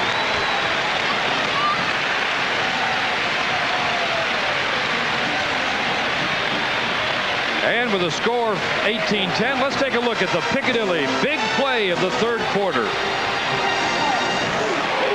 And it will be Todd Kinchin going over the corner. Even though he's being molested in the end zone, he still makes the play, still makes the catch for a touchdown. Todd Kinchin, good play. 18-10 advantage after a 10-play, 44-yard drive. That took 4:08 off the clock and a 31-yard field goal for Pedro Suarez, the sophomore, who had his first point after attempt tonight. blocked. A second point after a low snap that one that could not be handled. And now a couple of field goals. Hastings again deep with Chad Wilson. This kick will be taken by Hastings at the 6, maybe the 7, and he's going to go down the sideline. He almost stepped out of bounds. Now he is out of bounds, up around the 36-yard line. Joe Merrill makes the hit. Hastings, a freshman, and a 31-yard return. Almost stepped out of bounds right there. If he didn't, right when he caught the ball. Merrill comes in. Had a tough year last year. Had an injury that brought him out. He was to be almost the starting cornerback. Coming back strong. Here is Talley pitching out. Reverse to where, and it will be reversed to Cleveland. And look at that. Knocked loose, and it goes into the bench area of the Tigers as Swan came up to make a big play, number 35, and it will be the Bulldogs football. Oh, that would have been a big turnover. But out of bounds on the sideline, right by the Tiger bench. There's nothing like a great play to help a kid mature. Watch Swan on this. Reads the reverse all the way and makes an open field tackle. Shucks him from the ball there. It was Great Steve play. Moore, number 23, that reversed it around. The quarterback is Talley. He's more noted for his running an offense from the ground than he is throwing, but he throws here and gets it complete up near midfield to the tight end, Chris Broom. He is from 6 Mile, South Carolina, and a 21-yard pickup will give the Bulldogs a first down.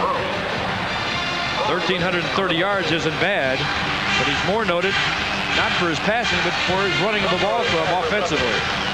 On the ground primarily. He did a good job on this, dropping to the tight end on a seam pass to the inside, something they haven't done the whole game thus far. Raymond and Fuller combined to make the tackle. 1st and 10 at the 49-yard line of Georgia. Nice fake by Talley. Will toss it over the middle, and it's going to be incomplete. Diving effort from Robbie Green. A penalty flag has been dropped. Fuller was coming over as well, but it dropped right in between.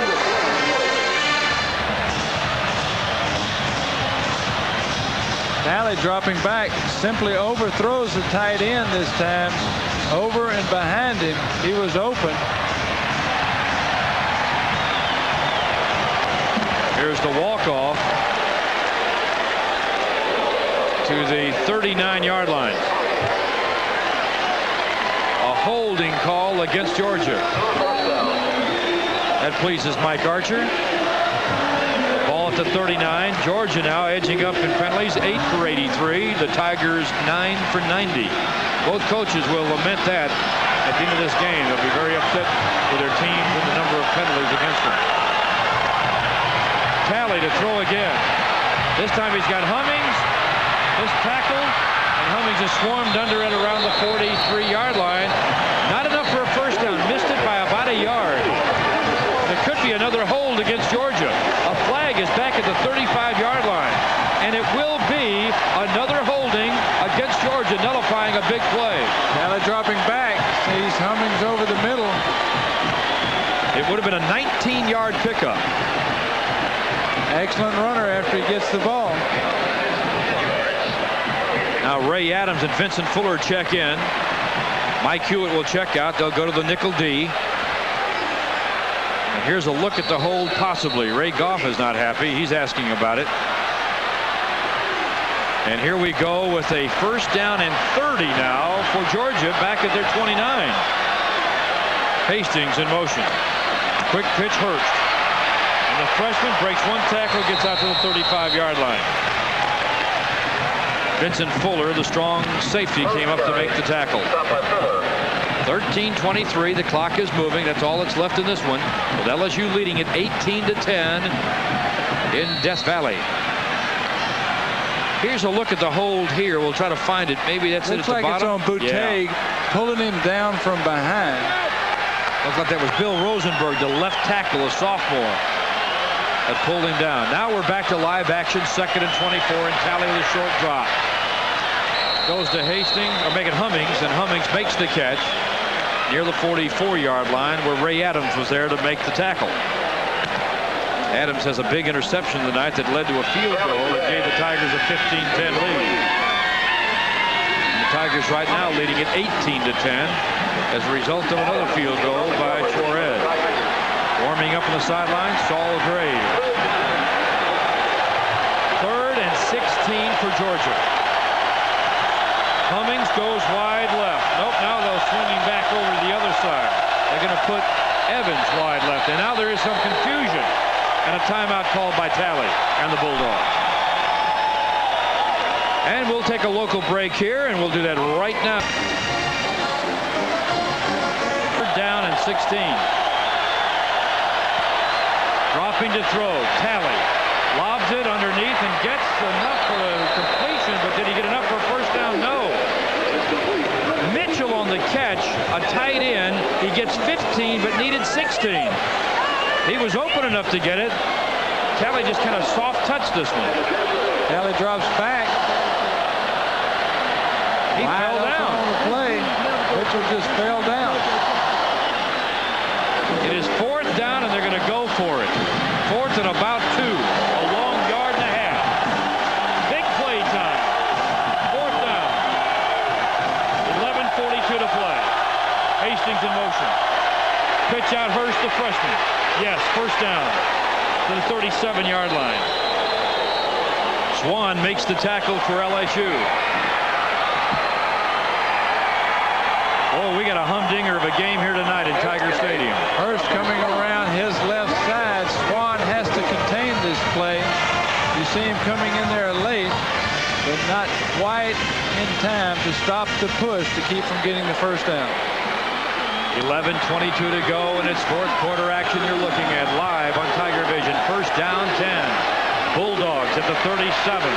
This is Hurst breaking tackles and getting it down to the 27-yard line. And that's a 10-yard pickup, and where they mark it will determine whether it's a first down or not. Looks like it is. They may bring the chains out. Hurst on this patented Georgia tossed eye sweep comes off to the side, breaks one tackle, moves it up for 10 yards. They're bringing the chains out to measure. There's a good look at it. Ooh, ooh, ooh. No, he did not get the first down. And he didn't miss it by much. It'll be 2nd down and inches. And that's a dangerous situation for a defense. You talked about it from a quarterback standpoint, Bert, how great it is offensively to have that situation. It really tests the defense now, doesn't it? It certainly does, because you think short yardage, but you have to be prepared for the big play. Although I don't think Georgia's going to do anything but just bread and butter until LSU stops them. They're going to go after them right now. They're moving the ball effectively on the ground. And until LSU stops, I would be surprised if they change their tempo. And they go straight ahead with Strong, the fullback, and he gets down near the 26, and it should be the first down. He only had a foot to go, and he gets the first down straight ahead. Tigers up front had Scott Wharton at nose guard on that play. He is from Baton Rouge, from University High School, a 2-year letterman, and a junior.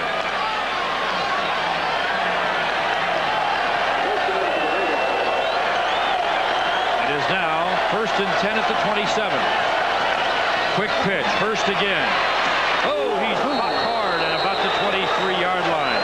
Fuller was the guy that got him hard, but somebody slowed him down below, and Fuller finished him off up high. Might have been Clayton Mouton, number 59, the sophomore nose guard from Beaumont. He's in there along with Scott Wharton on the inside. Fuller from Leesville is the one to put the hurt on the play, without a doubt. He really did. 2nd down, 6 at the 23. Now you got the power eye. Well, then they move Cummings wide to the right. They bring the tight end to the left side. Deep drop to Hurst. And he gets it down to about the 22-yard line. Maybe the 21. Swan checks back in, and Juan Sandoya will go to the sideline. Walkup checks in, and Reggie Walker will check out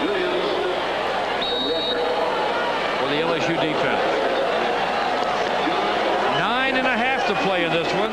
3rd down and 5, and here's one of the big plays of the ball game right here.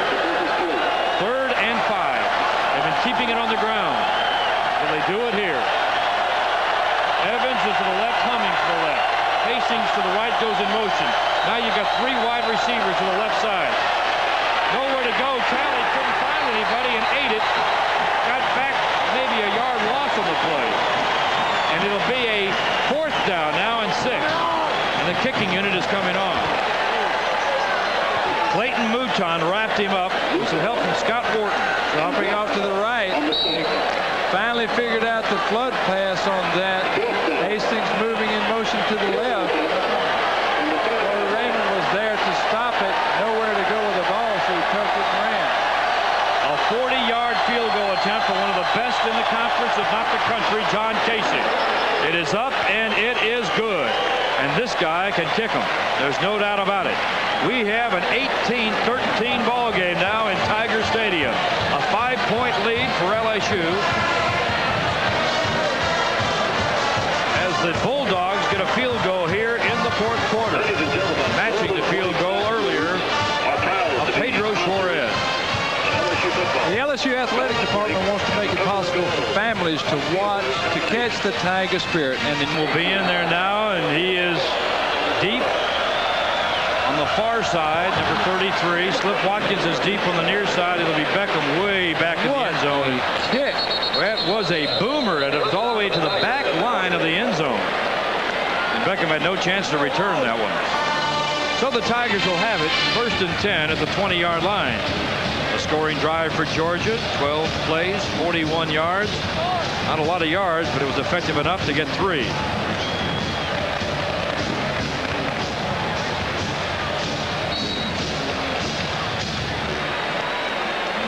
Mike Archer working on his gum. Saul Graves back in at quarterback. Saul Graves returns to the quarterback. You know, the Tiger fans have been fortunate to have a Tommy Hudson who threw for over 9,000 yards, 69 touchdowns, 8 SEC records, 21 LSU records. Here's the pitch out to Harvey Williams. He spins his way out to about the 24-yard line. He's up over 100 yards tonight. So the fans really can't put too much pressure or expect too much from Saul Graves. He has played a really error-free game tonight. I don't think Tommy Hodson could do any better than what he's done tonight. I mean, he's 7 for 11, 2 touchdown passes, moved the ball effectively. He had him going for another score and had Harvey Williams fumbled the ball going in. So he's done a good job. Even though Tommy's a great player, not taking anything away from him, Saul Graves has done an effective job tonight. Last year, LSU had a record 7 academic All-SEC players. One of those is Saul Graves. 5 of those have returned to this team. And I think being smart, being patient, being mature as a 5th-year quarterback has paid off despite his lack of playing time and game conditions. This handoff gets it out to about the 28-yard line. The player shaken up for a moment for LSU was number 66, Chris Truax, the right guard, but he appears to be all right. He says, hey, I'm okay, but he's limping pretty heavily. Cramps. Yeah, he's got to come to the sideline. He didn't want to come out. When you start losing the body fluids that these guys are losing right now, you cramp up in a big way. Now his backup is Mike Duplantis. One lineman not suiting up for tonight's game is Roger Hutchinson. He's been out with an injury. He would have been used tonight, no doubt, had he been healthy at right tackle. And when he does come back, I think LSU probably will be sporting the largest offensive line in the history of LSU. Well, they are big, all around 270, 280, and 290 with Truax, as you just saw him go off. Saul Graves dancing around with some happy feet on 3rd down, and he'll have to take the sack back at the 21-yard line out of bounds. Probably better to do that than to try to throw it up. And it'll bring a kicking situation for LSU. 7:05 to play. Saul Graves is the double blitz. Both the outside linebackers are coming. Just nowhere to go with it.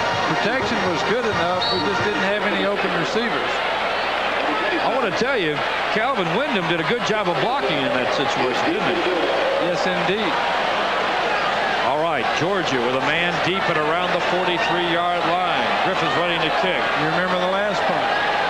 The last one went over his head. This is a good snap. I believe Godfrey was on that snap. We'll check it. This is Carswell, and he is fumbled under the ball. Pop loose.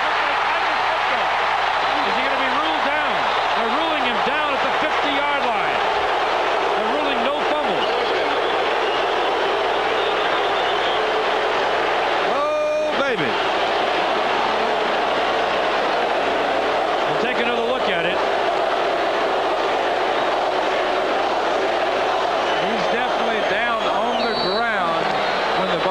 jumps out. Almost as if he slid under the tackle. Good call by the ref. Georgia's not wasting any time going to the offense on 1st down and 10 with less than 7 minutes to play. Down by 5. Talley, the quarterback, Hurst the runner. He smothered under, but he got into Tiger territory near the 47-yard line.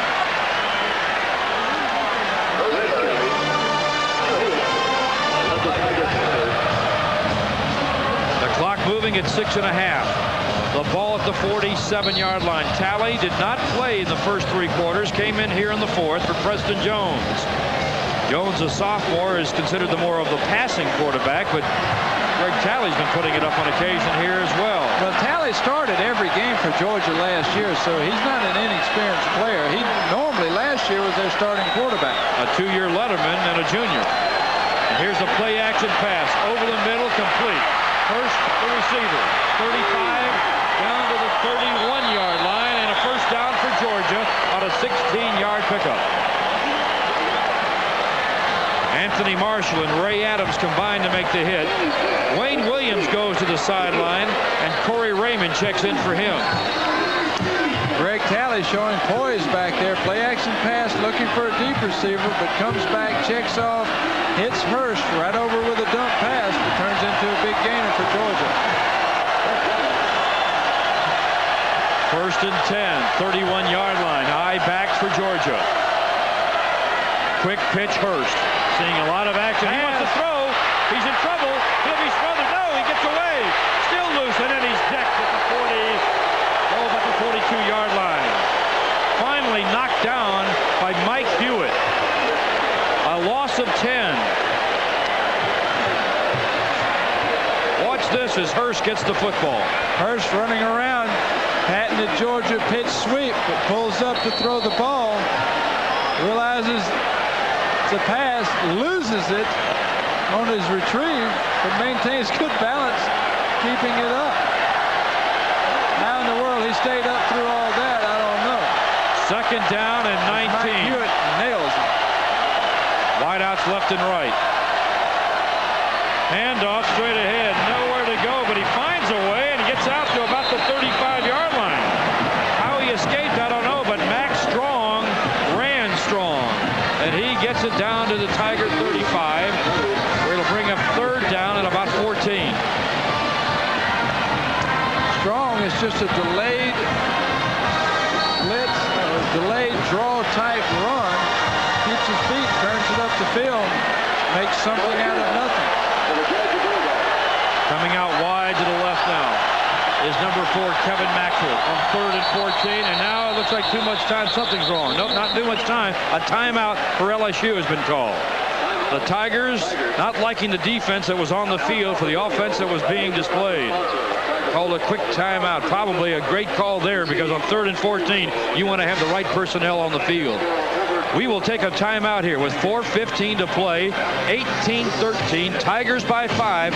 Georgia with the ball. We'll be back to look at it. And that's all I saw was Talley at quarterback against Tennessee. And then they said, well, they're going to start Preston Jones. I said, boy, that did me a lot of good to see Talley, huh? And that's what happens a lot of times in college football. You prepare for one guy. You've got to, as a defense, you've got to prepare for everybody they've got. Especially an inexperienced team like Georgia and LSU, you really never know what's going to happen. 3rd and 14. Incomplete because of a good rush caused perhaps the errant pass. No penalty. Well, there's a flag down at the line of scrimmage. No flag in the secondary, but there is one at the line of scrimmage. Depending on what the play is, or the penalty, we'll find out if they get another chance. Tally back. It's just not a good throw. Not real open to begin with, as Ray Adams had him well covered. They call it movement before the snap. No play, and they have to take the penalty. They're talking it over down there right now.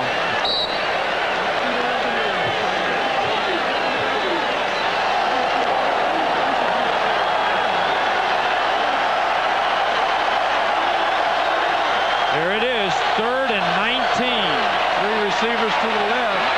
Interception. And a penalty flag is thrown, and now the ball is dropped. Defensive holding.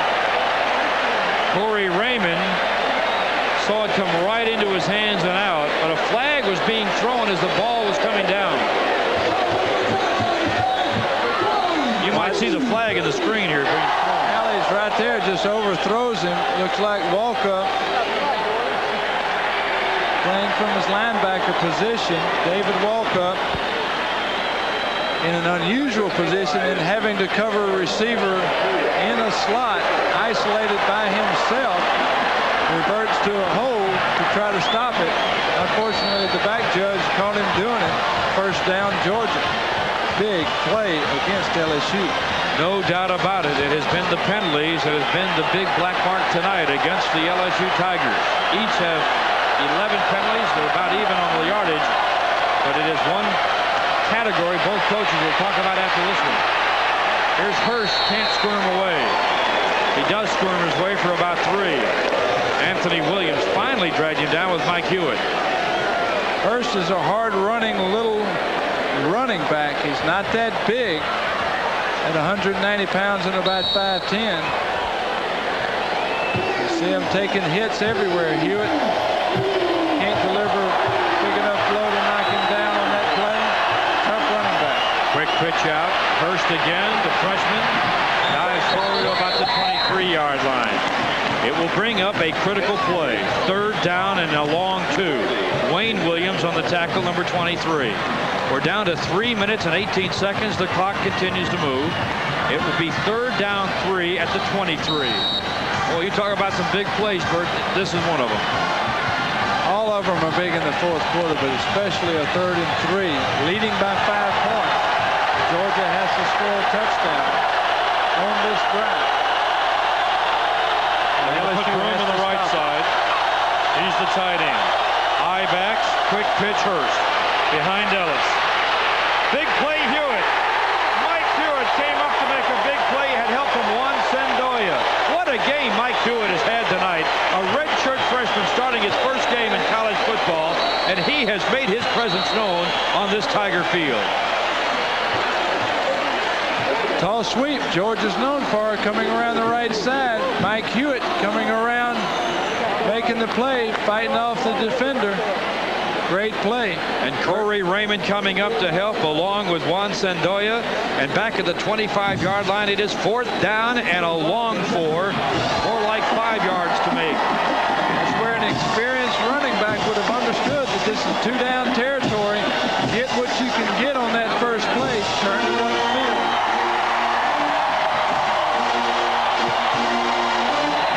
This is a copyrighted pay-per-view broadcast at the LSU Athletic Department. Unauthorized reception is prohibited. Did y'all all understand that? That means everybody out there with a satellite dish, if you haven't paid for this, you're breaking the law. So don't do it, okay? You were reading it off the screen. I was wondering where you were getting that. Hey, I'm quick. All right. What a ball game this has been. An SEC opener, a big opening game for both teams. The Tigers at home with a big crowd. 18-13, leading it by 5. And the Bulldogs line them up. 4th down and 4. Play of the game right here. Alfonso Ellis is the only guy behind Talley. He won't get it. They're going to throw and will. And it goes incomplete. They went to the freshman, and it will go incomplete. Andre Hastings could not get to the football. No flags, and the Tigers take over on down. Reggie Walker and Corey Raymond back. Slot to your right. Going down there, hooking up at the stick. Reggie Walker's right there with him. Makes the play. Corey Raymond there for support. Good job.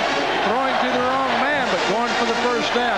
I'm a little surprised they went to the freshman Hastings. They've gone so much to the freshman Hurst. They're really relying on some young people here to make big plays. They're good athletes, good players. It's a young football team. Both teams are. They're pretending that everybody has experience, and they're just playing that way. Down to 6 seconds on the shot clock. Yeah, that's a play clock there that's down to 1, and they just get the play away. Pitch out Harvey Williams. Harvey breaks a tackle, and a flag goes down. Another flag goes down as he gets out to the 37, maybe the 38-yard line. That's enough for a first down as Mo Lewis hits him, but 2 flags went down. Once as he made the turn, and another as he was taking it upfield. It appears it's going to be a holding call. Let's see if we can find where it is. Haven't seen it yet. What a nice cut. Possible clip there by Seamster. Well, if nothing else, Harvey Williams has shown that his legs are healthy, and it is a clip. Decline, holding will be taken. And that was because it was back at the line. So they're going to move it all the way back to the 15-yard line. Well, Harvey is showing the ability to burst in speed and also to make the cut tonight, and that's good signs, perhaps for 1990 if he remains healthy. Harvey's doing some good things tonight. Tigers have it now. They place it inside the 15 at the 14-yard line, 1st and 20.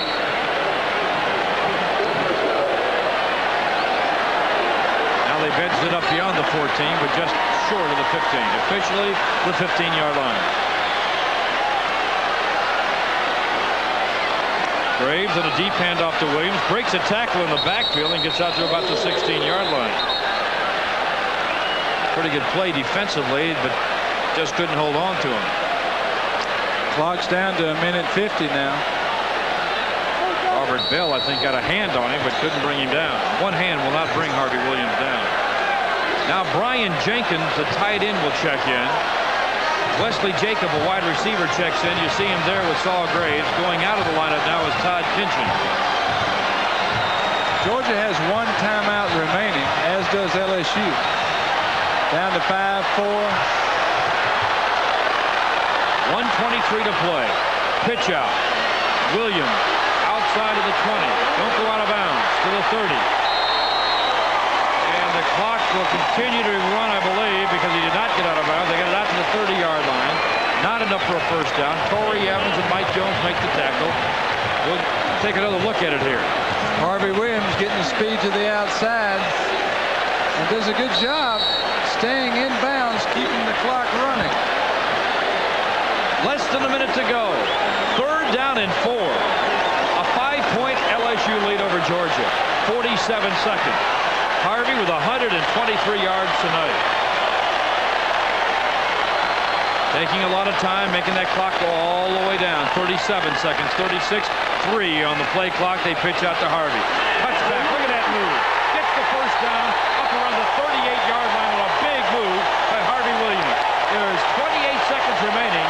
And Harvey's cutback shows not only that he has the ability to do that, but shows that he had the smarts to do that to get that first down.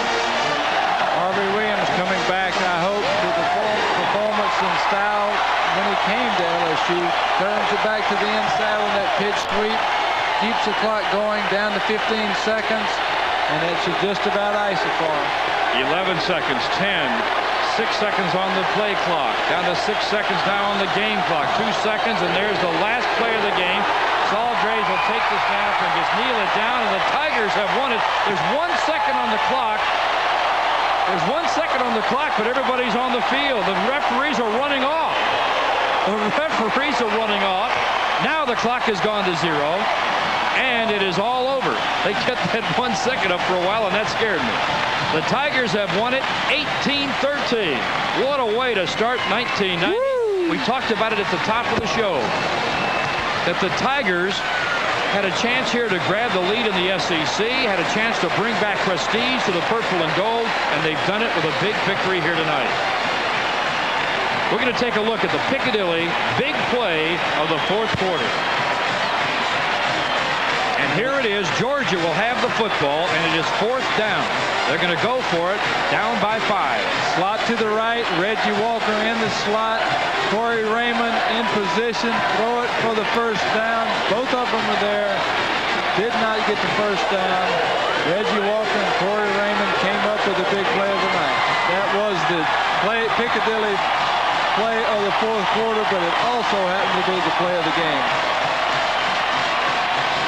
All right, we will take a local timeout here, and we will be back to recap this one. A happy Mike Archer. The final